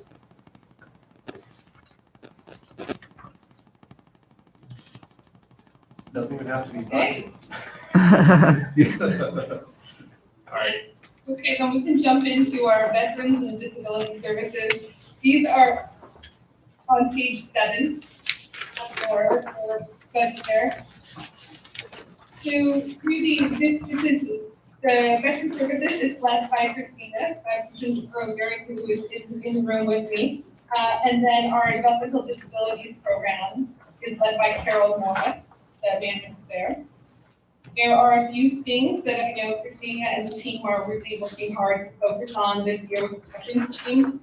They're working to expand targeted reach activities in Newburgh and the West Valley. This work is supported by the Veterans Peer Support Specialist, who we are very lucky to have, has done some tremendous work with our community and our veterans over the time he's been with us.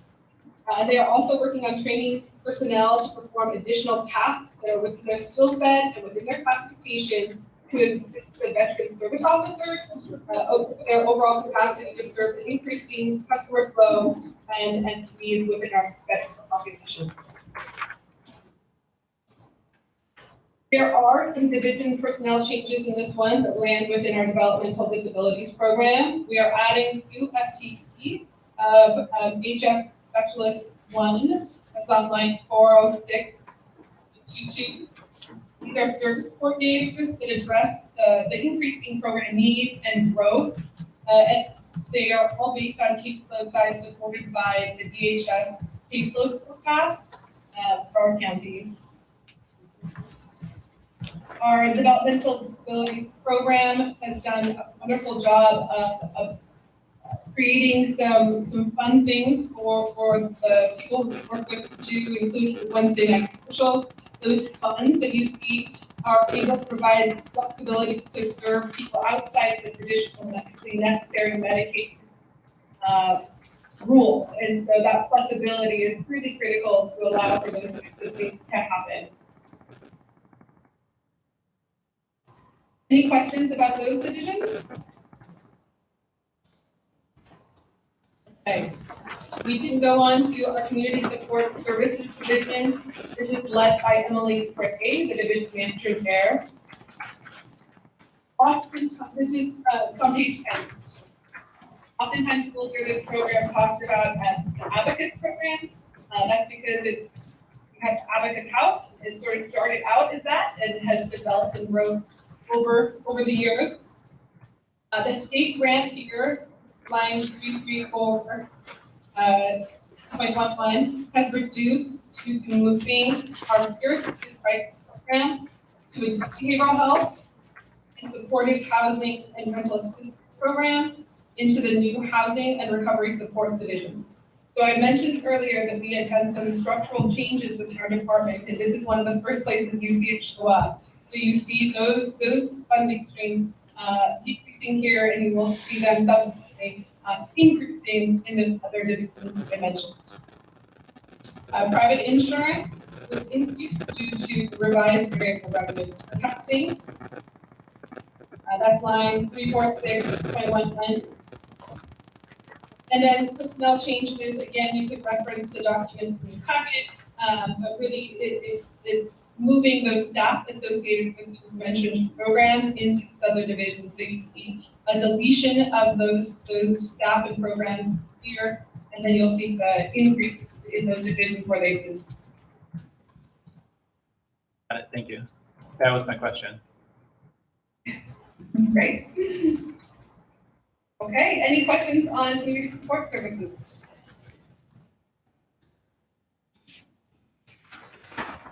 Okay, well, we can move into family and youth, which begins on page 12. This is currently being led by Jason, the person I just introduced you to as our behavioral health director. We have yet to begin the recruitment for his position, but fully plan to. I promise, Jason, that is the goal. right now. He's certainly wearing two hats, and I think we've just been, to be quite honest, running to try to catch up and do all the work that we know has been needed, both for the public health response, but also the HHS response to COVID-19 and the drastic changes in the day-to-day way that we do our business. And he's been instrumental in getting those things up and running. And so he is still currently filling that role as within the McMinnville Family and Youth Division. And then we also have Tiffany Wright, who's supporting that work as the manager in Newburgh. So another one of those structural changes was really adding some dedicated management time to our Newburgh clinic. Newburgh Clinic has been growing over the course of the last few years. The services have become more complex, and we've been really developing our partnerships with the community systems and partners, and really got to a point of needing to have a dedicated management and to be able to manage that clinic. And so Tiffany is the manager who oversees all of the functions in our Newburgh office, inclusive of the family and youth operations. The state grant and Medicaid funds in this division are held relatively flat. Our private insurance line has increased by about 7,000 due to just updated variable revenue projection. It's line 346.11.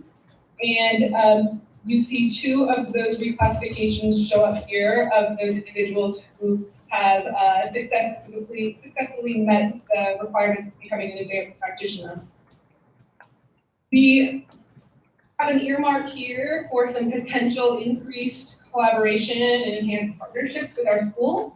We have historically had great partnerships with our school district, and a lot of the collaboration and day-to-day work has happened with our smaller district. Over the course of the last 6 months or so, we have developed those partnerships with the additional two larger districts, Yamhill and Newburgh, and have worked together to develop some plans of providing increased services for the students and families in all 7 districts. A lot of those conversations were sparked by the Student Success Act dollars and the funding streams that schools have been anticipating coming to them. As I'm sure you are aware, there are a lot of questions about the funding stream for Student Success Act and how much, if any, of those funds will actually end up making their way to schools based on the current economic climate. We are watching that closely. We are in direct communications with all of our schools to try to understand what they are feeling like they can move forward with as far as contracts that we had been anticipating. And for those schools, no one has said, no, we are not moving forward at this time, but we are having those conversations because we know there's a lot in limbo in this moment, and so nothing is guaranteed. So in those cases where we may not be able to have those contracts, we are certainly committed to continuing to find creative ways to ensure that the behavioral health needs of students and families are met in ways that they can easily access them, and we'll continue to work towards that, whatever happens with those SSA funds, and we'll continue to develop and enhance our partnerships with our school partners. Are there any questions about family and youth?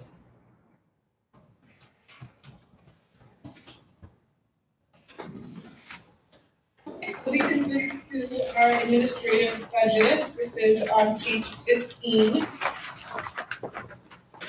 Led by Christina. I mentioned her earlier. She comes up a lot because she's clearly a very integral role within our department. So within the state grant line, which is 334.11, the majority of this is new state programs, but also contains about 129,000 in our state grant line fee-for-service payments to our hospitals and for indigent population. We don't have any personnel changes in this department or division, but we do have some increased community provider contracts at line 613.04 to 4.3 million in our 2021 budget. This does not include the fee-for-service payments made to local and regional providers on the out-of-plan service line, which is line 613.06. So some of the things like residential, detox, and some other out of fee-for-service payments for those high-cost services are now being paid for by Yamhill CCO directly, rather than us. Yes, thumbs up. So again, that goes back to us no longer taking risk and those changes in the contracts that became effective January of this year. We do anticipate spending about $15,000 in 2019 for claim runout. That is with funding that we have held, knowing that it can take a while for those claims to come through, and we need to make sure we have some funding to be able to do that as those run out over the course of the next several months. We, again, talked about this earlier, but we have held the OHP expansion line relatively flat. There's actually an estimated 1% decrease in membership loss. However, again, we are watching that closely because that could change and we will need to be adjusting accordingly if that is the case. And then we have a budget of 1.25 million in use.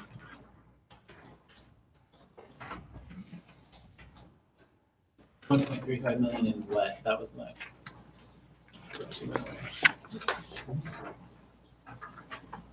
Sorry, is there a question? Oh, in the transfers, that was the one. No? The video froze there for a second, but now you're back. Oh. Back. Okay, so just was saying that we have 1.25 million in new state grant lines, so that's line 720.11. That's enough money that allows us sufficient expense authority to bring in any grants approved by the Board of Commissioners throughout the course of the year. On page 21, you will see the contingency line.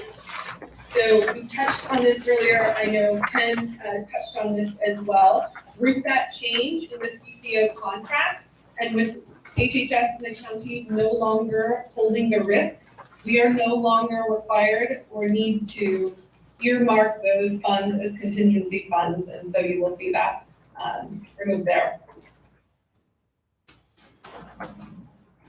Any questions before we move on to our enhanced residential and outreach programs?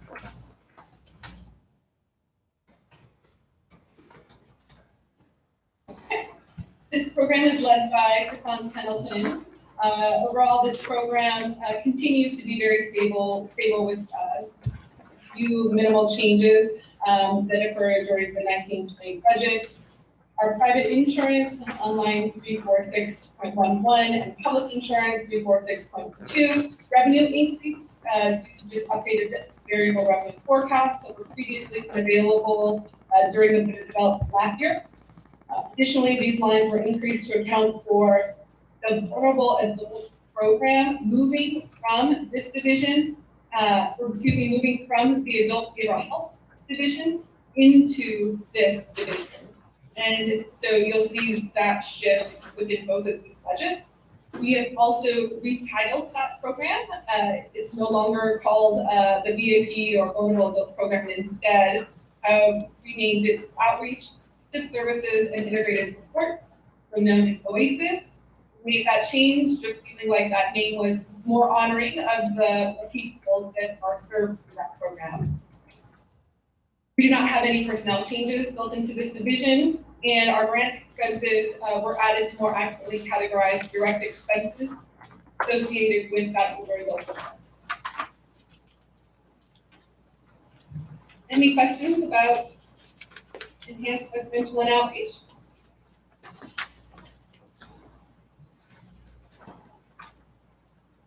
Okay, moving on to housing and recovery supports division from page 24, led by Callie Campbell. So part of our reorganization restructuring included the development of this new division. For a number of reasons, we really have been growing, as many of you know, supported housing programs and models, and it has increased substantially, and we are anticipating through some new programs that I'll speak to in a moment for it to continue to increase. And because of those things, and because of the high level of oversight that is needed for these things, we created this vision to carve out and have management overseeing it. Included in this vision of this program are our transitional treatment and recovery services homes, often called our DTRS houses, our rental assistance program, our supported and supportive housing programs that include all of our master lease facilities, as well as Bridges, Homeport, Sunnyside, and a handful of other SCAD sites. Revenue in this is largely state grant funded in the amount of $982,000, that's line 33411. We have 1.4 million in public insurance, 346.12, and then local DHS contracts that account for about 312,000 of that budget. So within the personnel changes of this budget, this is where we see the 4 reclassifications for the enhanced engagement. That's the fees fall. Additionally, we've added 1 FTE, HF Specialist 1, as a peer housing specialist that's directly tied to the new Sheridan housing project that has been being planned throughout this current fiscal year, and we anticipate breaking ground in our 2021 budget, so this coming fiscal year. That new, the master lease program is very similar to our Aspen Ridge and Baker Fields program, although it will be located in Sheridan, and we are working on the eligibility criteria and the various things, but really our intention to focus on the substance use disorder and recovery community, and really wanting to be engaged with that population and provide supported housing to assure that people who are in recovery have all the support that they need to be successful in that. Commissioner Sarah, I know you have been a huge part of the vision around this, and we certainly appreciated that and look forward to the continued work that we'll do together to think about how that is really going to look. And we are really excited about that and think it's going to be a tremendous value to our entire community. Are there questions about that new division? I have a quick question. I'm assuming the rent that comes in on the new division comes from community support services, rent that went to 0 on page 9. Yes, thank you. Thank you for Okay. putting that up. Absolutely. So that is now moved into this budget for the housing and support. And what is that? It went from 200,000 to 600,000. And looking at the years before, what changed that it's? It's an estimate for the Sheridan, the first year of the opening of Sheridan, which is 36 additional slots to what we have today. Okay. Makes sense. Thank you.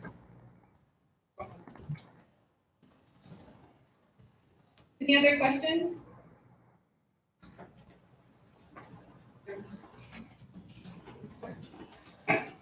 We will go ahead and move to our adult behavioral health division, 6-174 on page 27.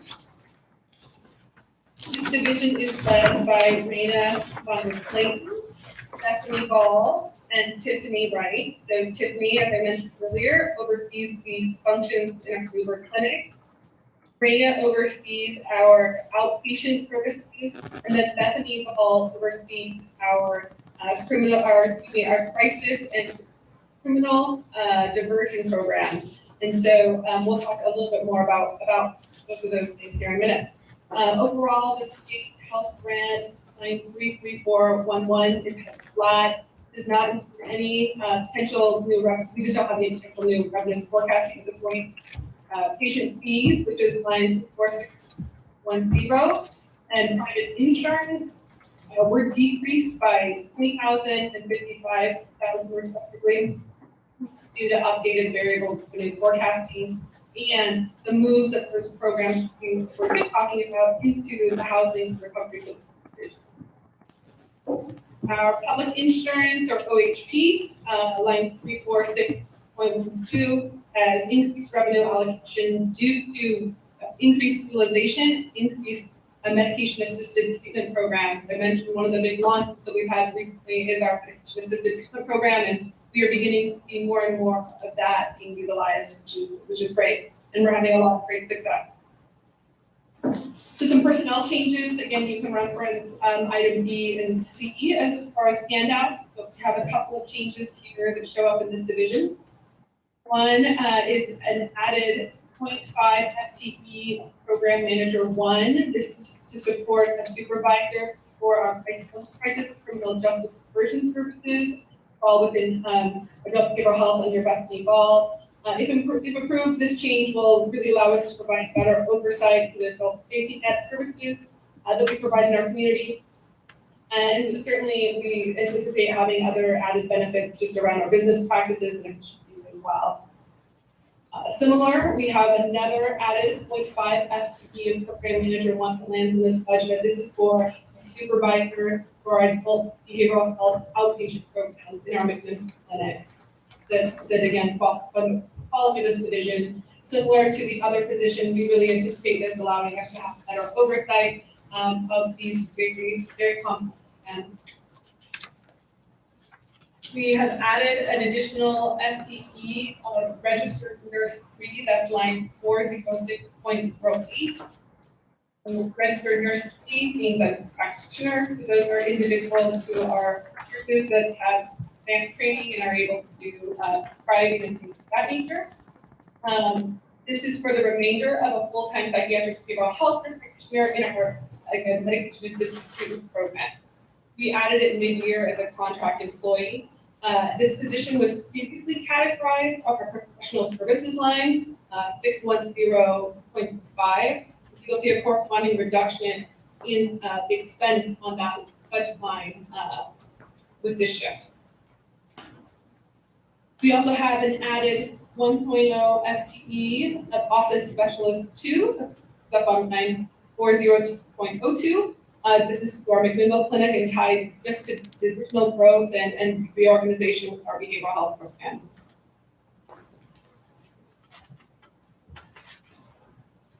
So that concludes our division budget specifications. I'm curious before we jump into sort of threats, opportunity, and overall conclusions to see if there are questions.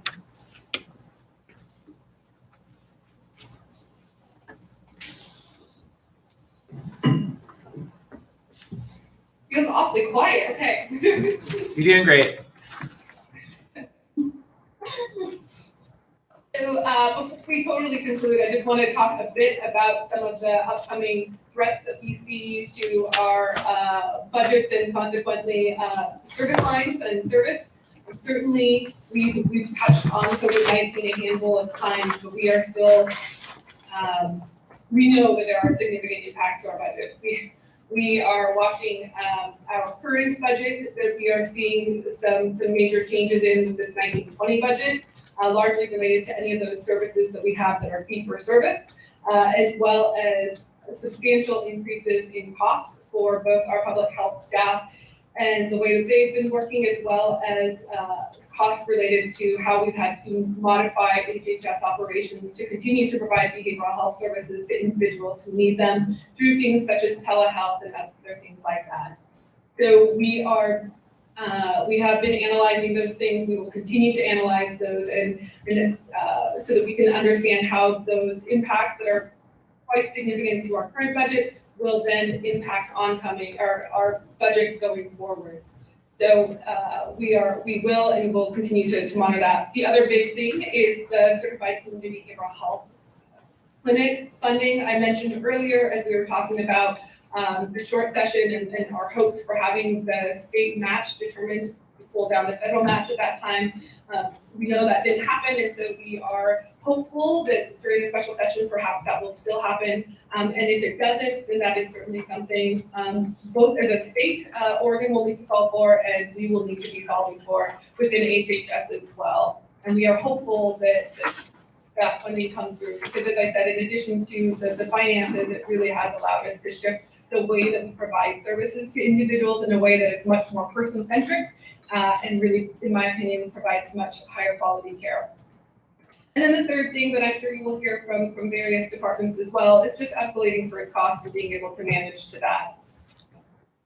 Despite those threats that are very real and very present with us, we certainly have a lot of opportunities as well. I mentioned the Sheridan Housing Project, and we are so excited to be able to move that forward. And at this moment in time, it appears that everything will continue to move forward with that project. We're very excited about that. We are working to provide better care coordination with all of our providers, and have always provided significant care coordination, but have really found ways to change our system through implementation of behavioral health teams that do a quick huddle each morning to check in on shared clients and make sure that we are doing everything that we possibly can to support individuals who are in our care, and that we can reach out and connect with those folks who have perhaps not showed up for appointments or are needing some special attention. I touched on the psychiatric consultation model, which has been hugely successful with our primary care providers and has really been beneficial in being able to keep individuals within their primary care home to get all of their care there, which is really ideal for most people. In addition to being very person-centric and patient-centered, or as we call it, it also really allows us as HHS to focus on those individuals with the highest needs so that we can better resource that, just really allocates the resources in a different way, and has been, like I said, a huge benefit. I'm still hopeful for the school partnerships. Again, things, when we were building this budget, things felt perhaps a bit more hopeful just because of the SSA funds and setback funds. But I know that we are committed to continuing to serve our youth, and we'll keep working towards finding ways to do that, and hope that some of those funding streams come through to allow us to do that as effectively as possible. Before I adjourn, I just want to say some thank yous to my team. So historically, we have had most of our division managers here at the budget presentation with us, and I'm sad that they are not here with us, but I definitely want to just mention all of them. I shared your names of the names of the division managers as we went through them, and just want to say how incredible this team has been over the course of these last couple of months. I've worked closely with most of these individuals for the almost 14 years that I've been with HHS, and have always known them to be a high caliber team. When push comes to shove, I think we've demonstrated that absolutely we can do hard things and we can do them quickly. I think there's often the rhetoric around government moving slow, and I think while that may feel like the case sometimes, I think this certainly was not that case. Our public health response was immediate, and it was very effective. And our HHS response to immediately pivot from being an organization that provided zero telehealth to providing almost exclusively telehealth essentially went on like a flip of a switch. And I'm so grateful, because it couldn't have happened without the two people that I have sitting in the room with me, as well as those leaders I mentioned that are not here with us. And then of course our staff, who were willing and able to just jump in, learn a ton of new things very quickly, and all for the sake of the people that they serve and the people that they care about. So I am very grateful in this moment to be the leader of this organization, and we'll end there and see if there are any questions.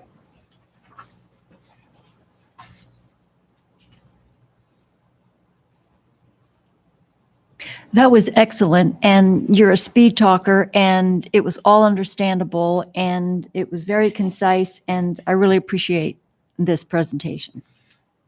Yeah, Lindsay, I think the changes you put in place or recommend you put in place will actually make HHS more efficient. There's no question about that, and every probably area within the county can use better efficiencies.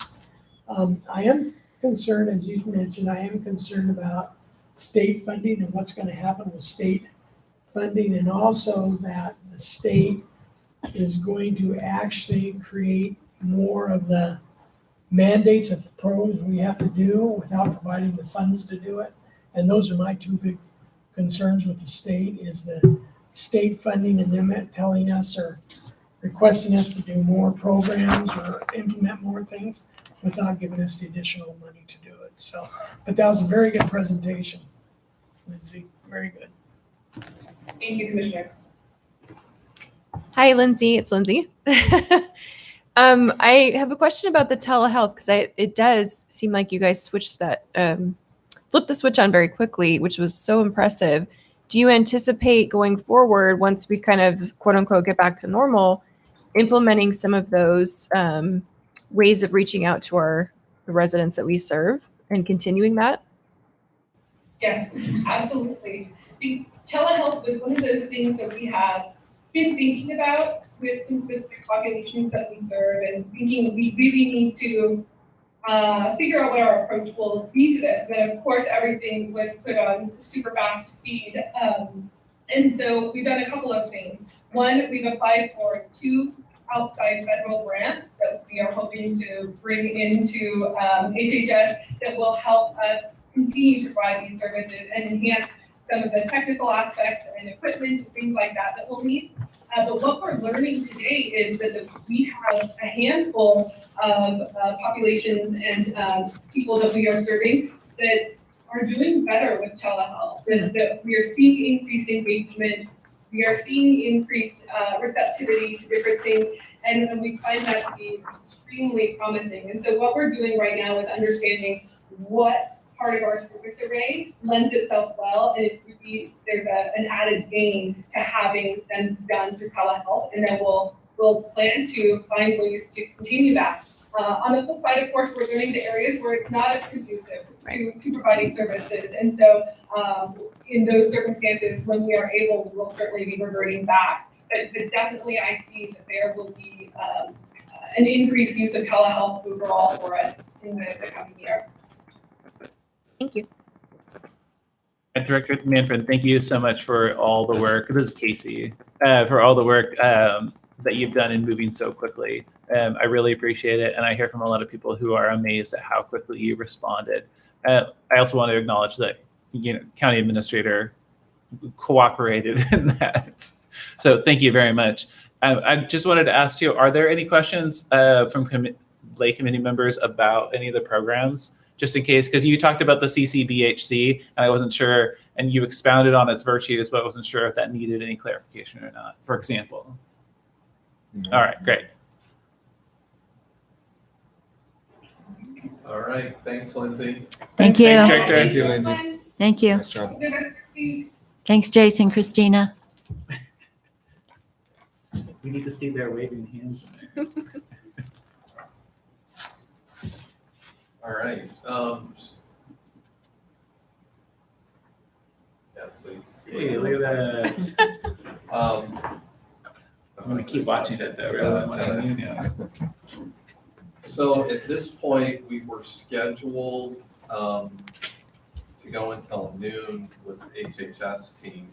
We have a couple options. I can go ahead and get into some of the smaller internal budgets and kind of put some check marks next to those budgets. I think that's a good Mhm. idea. I like that idea. Yep. So why don't we go, I'll do 2 really easy ones. We'll go to page.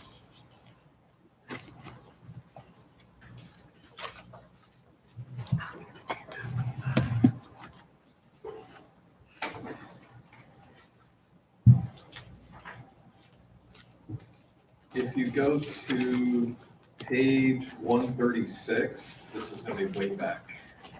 Is there a tab or? Sure. That tab will be discretionary. Oh, yeah. Thank you.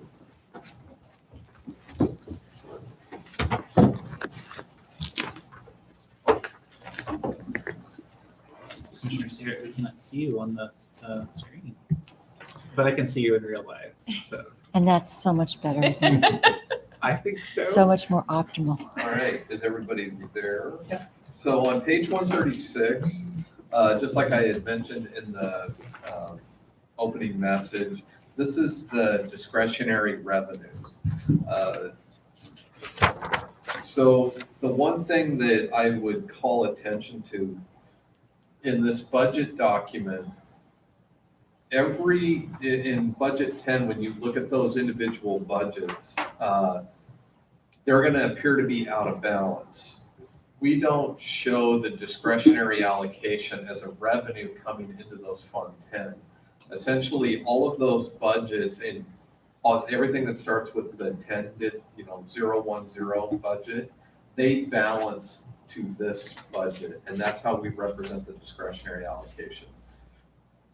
the actual allocation that each department gets goes back to this funding chart. And so that's one thing that when you're looking at individual budgets and as an example, 1010, if you did the math on the revenue to the expenditures in 1010, it's going to appear to be out of balance. Well, it's going to be out of balance by the discretionary allocation table, but it actually balances to 1002. So the 29 million that's here that we have budgeted as revenue, there's not an expense line going out, it just balances the rest of the budget. So I always like to just clarify that. And now I'll get into a little more of the details of.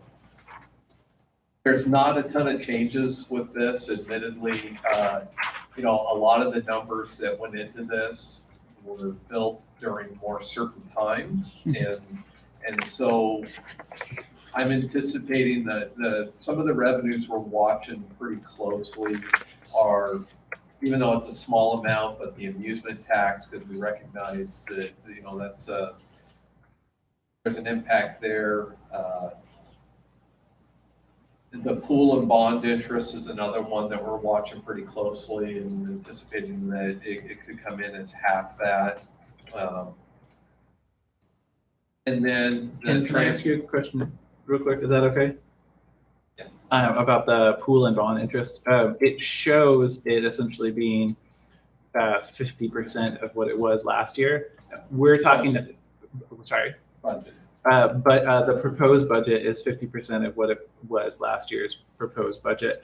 And you're talking about a decrease from that, right? Yes. Okay.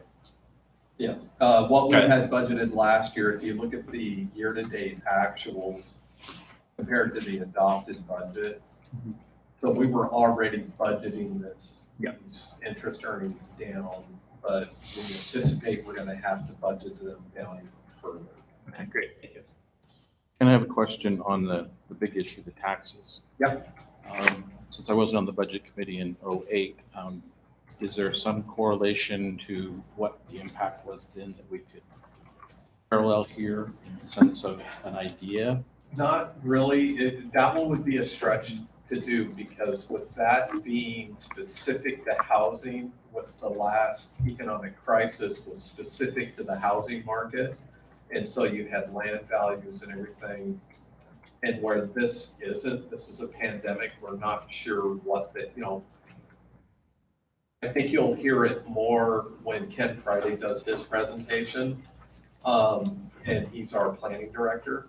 They haven't seen a slowdown in building permit activity or land use approval. I guess I'm speaking specifically to or the collection rates. The collection rates, the slowness, the actual not paying. Yeah. I think that one is, we're going to know more. It's one of those that it's really hard to compare it because with the pandemic showing up, the timing that it did in our last quarter of the fiscal year, it's really, and we've already, I think collection rates, you'll hear it from the assessor during his presentation, he'll get into more details on the tax collection rates. I think the longer this goes on, I think we are going to see an impact to those collection rates. But the severity of it, it's too difficult for us to, I always joke with my staff that my crystal ball is still on order with Amazon, and so, it's just so early at this point, but then there's kind of a lag time. And if we start seeing, because right now the assessor's office, they're doing their appraisal work. We won't see it with collections until we get into the, midterm next year. Derek, and our assessor and talking to Mr. Wharf about the current forecast. During our conversations, he's not necessarily seeing that, that we're going to see the impact in 2021. We're more likely to start seeing those impacts in 21, 22. And so that's something that We did trend up based on collection rate and appraised values based on the assessor, and that's how we came up with the 22 million that's budgeted here. I think I've typically, Derek gives me numbers to kind of budget for a potential increase for next year. I usually drop it a percentage or two just to keep it conservative.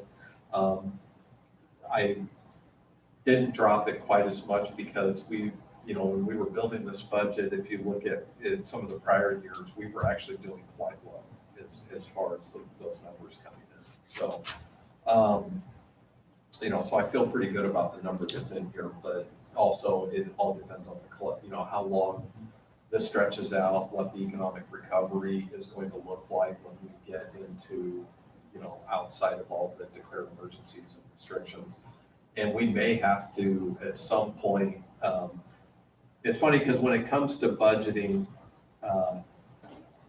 it's almost easier to under collect on your revenue and adjust your budget than it is to over collect, because this is a spending plan for the year. And if revenues come in lower than what's budgeted during the year, we have to adjust our spending to make sure we don't exceed those actual revenues coming in. Whereas if all of a sudden somebody walks in the door and hands you $10 million to spend it, and if we don't have appropriation authority for it, we can't really build that into the budget. So there's times that it's better to, and that's why we maintain the status quo with what we prepared for this budget, because it's much easier for us to adapt if we start seeing revenues, or if we have knowns that come in that revenues are going to come in short. We can curtail spending or make adjustments to that and still remain within our approved and adopted budget authority. Versus if we get more funds than budgeted, we can't touch those funds until you get appropriation. I'm not used to county or city governments. I run my own business. That would be a little tough to keep it the same. I understand. Thank you. So, Good answer, Ken. So that's why we built the budget where, and so this is the discretionary revenue. And again, I think the biggest thing in general to take away from this, with the discretionary funds, it's not just property taxes. There's a lot of lesser taxes that also feed in, and they're all discretionary in nature, and this is what we allocate out to the general fund. You'll see that I'm holding $500,000 in other expense. Historically, we have used this. This is one of our, it's not specifically a contingency, it's just something that we've held that the Board of Commissioners can utilize either for spending on one-time projects, or there are times that we'll transfer appropriation authority from this fund to another department that may have be short on they got more if they end up getting an unforeseen revenue coming in or a potential project but they don't have the appropriations for it, sometimes we'll transfer appropriation authority at part and add it here, so it just means spend less out of this, and so that's a line that we adjust. It's a contingency without calling it a budget. That's a good explanation. Thank you. And then 990.03, this is one that I watch really closely. As you can see, with all the funds that have been distributed out or allocated out, currently we're left with a $1.7 million reserve. This is one of the reserves that I watch very carefully because this is truly a general fund reserve. These funds are discretionary, so you can use it to fill holes anywhere in the budget. But it is one that I watched that if we were to go and distribute out this 1.7 million and just send it out, it's going to take us years to replenish that back up. This whatever reserve funds we have there, it's been there because we've withheld some funds and not distributed out the entire 29 million to operate, that we're holding some funds in reserve. And this is something that I really want to look closely at because I think at times when people look at the budget, they may look at the capital reserve or the insurance reserve, and they see reserve there and think that that's a general reserve that we can use it everywhere. That's not the case. A lot of those funds that are going into capital reserve and insurance reserve are coming from all the various departments across the budget.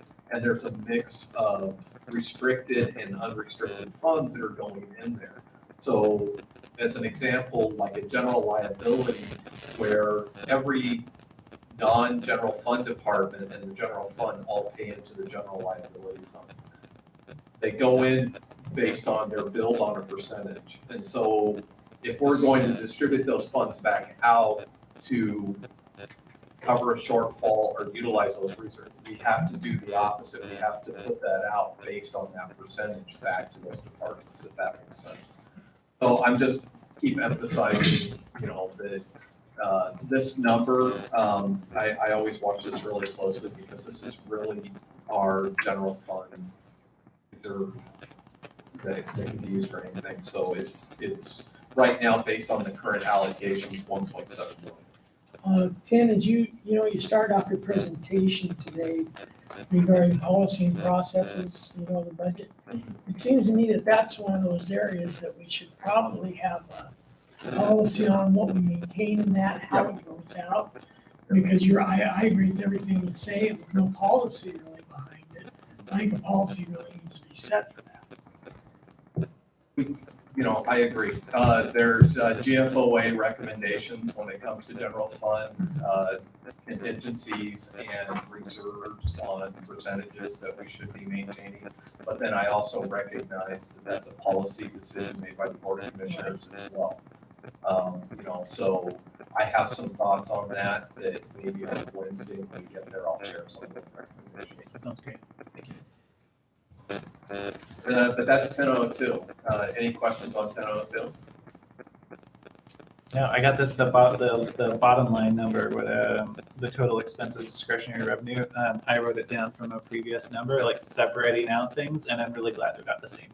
I got the same number. And then backing up to the question that you had about this table and mixing with the other tables, having done some research, the one thing that I would caution about this table is there's a lot of internal tracking, and if you look at this table, you'll see the big difference has to do with internal services, and we don't break up this table into the same reporting format that I used for that other presentation. And so you'll see some fluctuation on those percentages that are in here that aren't reflected in this. It's because this is run off a budget tabloid, and this is a tracking document. So now I have a couple minutes to look at it. But really the difference it has to do with on this table, when you get down into the non-departmental, there's actually some items in there that are that when you run the report in the system, you'll see, as an example, there's not a internal services team on this table because it's in several different areas, but the reporting and the coding that happens, it's just one of those, it's a working document versus what's actually reported. So internal services then is not showing up in the percentage that's reflected. That's why. Yeah. So I guess while we're still on, I guess I'm trying to get a better idea to follow up on Rick's question. Property tax revenue probably wouldn't really see any changes until Q4 of this year, so not till the next budget, if there's a significant impact. But when it comes to fees, intergovernmental revenue, that would be more immediate, wouldn't it? Because as of May 20th, we're going to know more about intergovernmental. Right. We'll know Okay. more about intergovernmental depending on what the state does, and there's also talk of the state holding a special legislative session for the budget. So I think we'll know more about what those cuts may look like in intergovernmental agreements. At the same time, you're right with with some of the fees, a large portion of it is what you just heard, which you were talking about, a lot of the OHD. Right. Those payments would be the fees. That's how that's categorized. Versus the state funds that come through the OHA grant, which is intergovernmental. So you can, there's two examples in the presentation you just heard where we couldn't see drops on both of those. And then those are going to be more immediate, and we'll probably have a clearer picture in the next few weeks. Okay, so the fee impact, is that more of a rolling impact where we would see things coming each month or? Okay. It is. Fees, you know, especially back to the, if you look at the general budget from the 25,000 foot level, those fees, what we have in here is, you know, really projections and estimates that are put together based on year-to-date trends and looking at, you know, history. So we're trying to look at trends in year-to-date and then also trying to forecast whether or not the same level of demand for services is going to continue, that is going to be associated to those fee revenue generating areas. And so, you know, keeping that in mind, you know, if we don't have as many people coming in and seeking the service, we should see a drop in services and a drop in the portion. Mhm. And so we're seeing some of those impacts right now.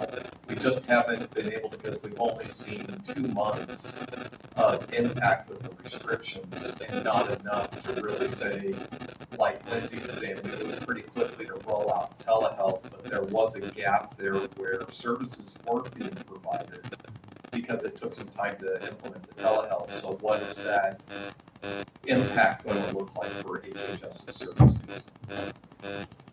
And then you'll see other areas, whether it's in the sheriff's office, with, you know, some of the less, you know, the smaller things, like CHLs, as an example. He hasn't been processing new concealed handgun license. So you may see a decrease in revenues. However,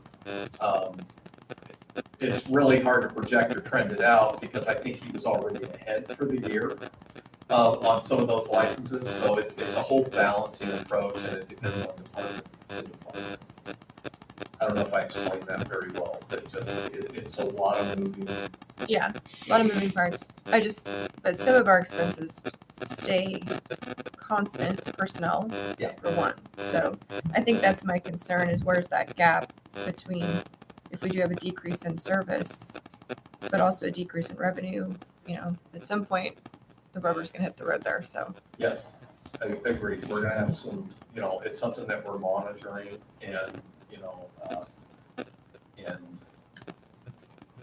you'd like to, if expenses are doing this and revenues are going the other direction, at what point with those, you know, do we make that decision that we continue to dip into some of the reserves or balances that are coming forward, or do we have to make more difficult decisions on how we curtail some of those expenditures?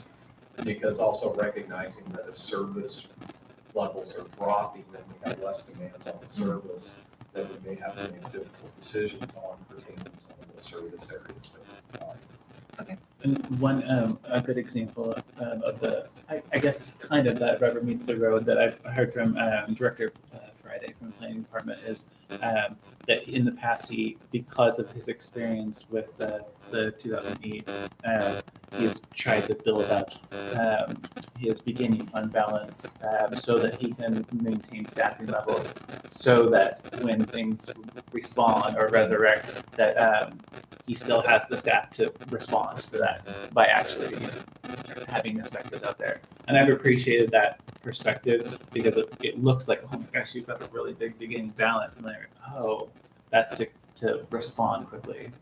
Yeah, because especially like for something like that with the planning department, it's that lag time. He may see a drop in service, but he still has this lag time because he still has work that still needs to get finished up, you know, and trying to address those gaps. Right. The other thing that I would highlight, and the reason I'm very cautious about getting too much into reserves and balances for filling holes as we start seeing them in the coming months, I think one of the challenges or the uncertainty or unknown that we have right now is we don't really, I haven't seen a clear picture of when we're gonna come out of this declared emergency. At what point? Is it going to be June? Are we gonna be back into a declared emergency next winter? I mean, there's a lot of different forecast models that are out there that are specific to the pandemic on what this is gonna be long term. And admittedly, from a budget standpoint, it's something that, it's really frustrating because I like to spend my time looking at numbers, looking at trends, looking at past experience, and being able to come up with a forecast. And one of the challenges with this whole situation and being in a pandemic and being in unique circumstances, we're in new territory right here, there's a lot of services that we need to continue to provide as a county agency that we can't, necessarily just shut down operations.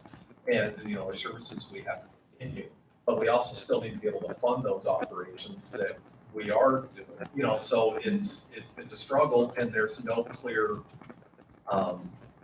map on, is it gonna be a short-term economic impact or short-term revenue impact that we're gonna have to get into reserves and we'll get through this?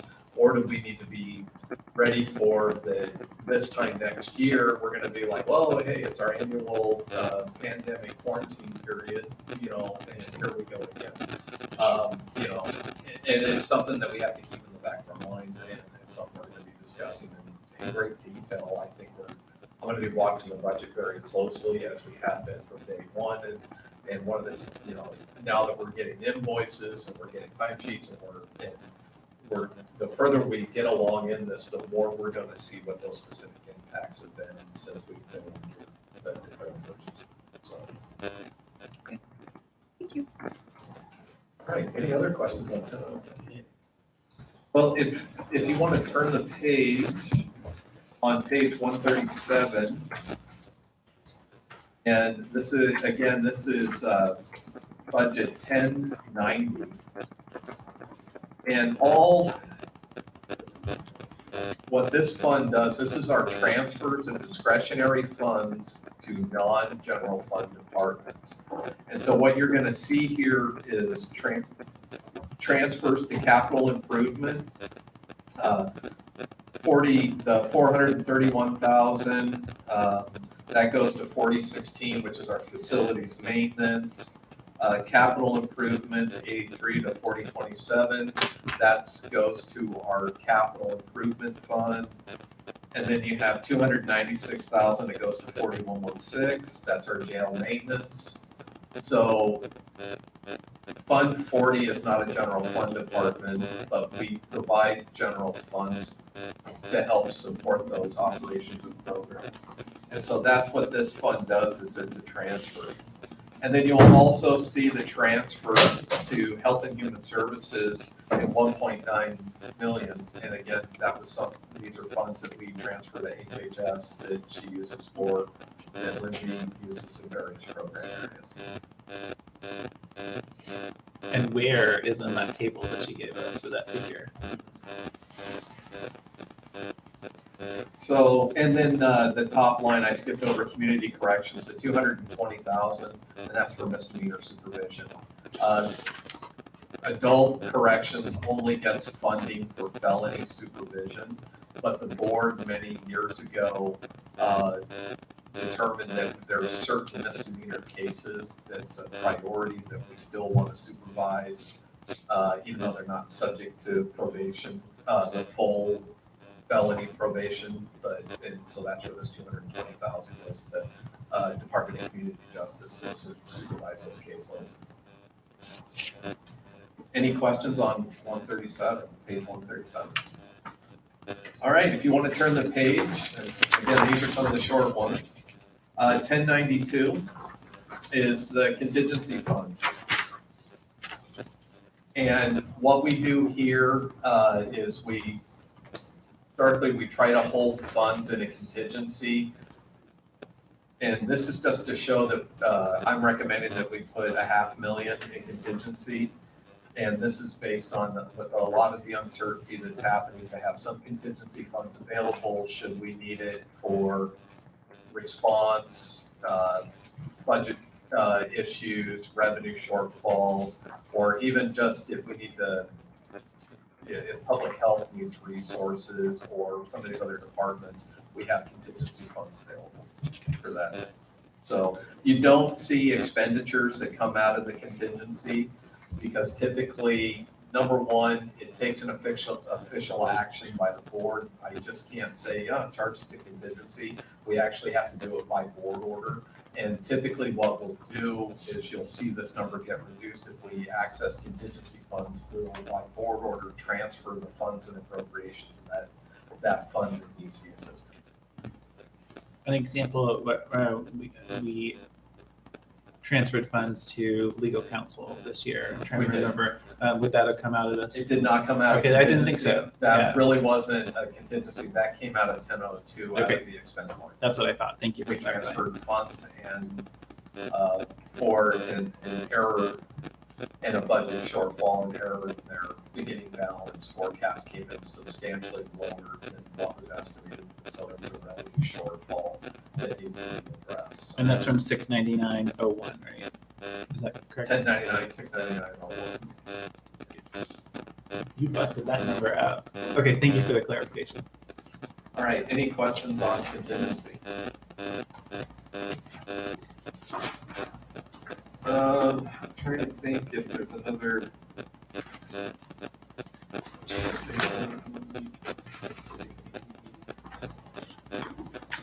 Just clarification, what the small business grants that the county just did, what fund did that come out of? Those came out of O&C funds. Okay.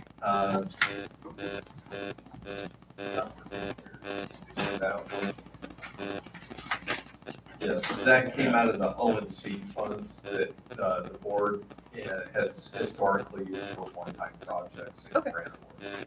And we'll cover that, but probably not this morning.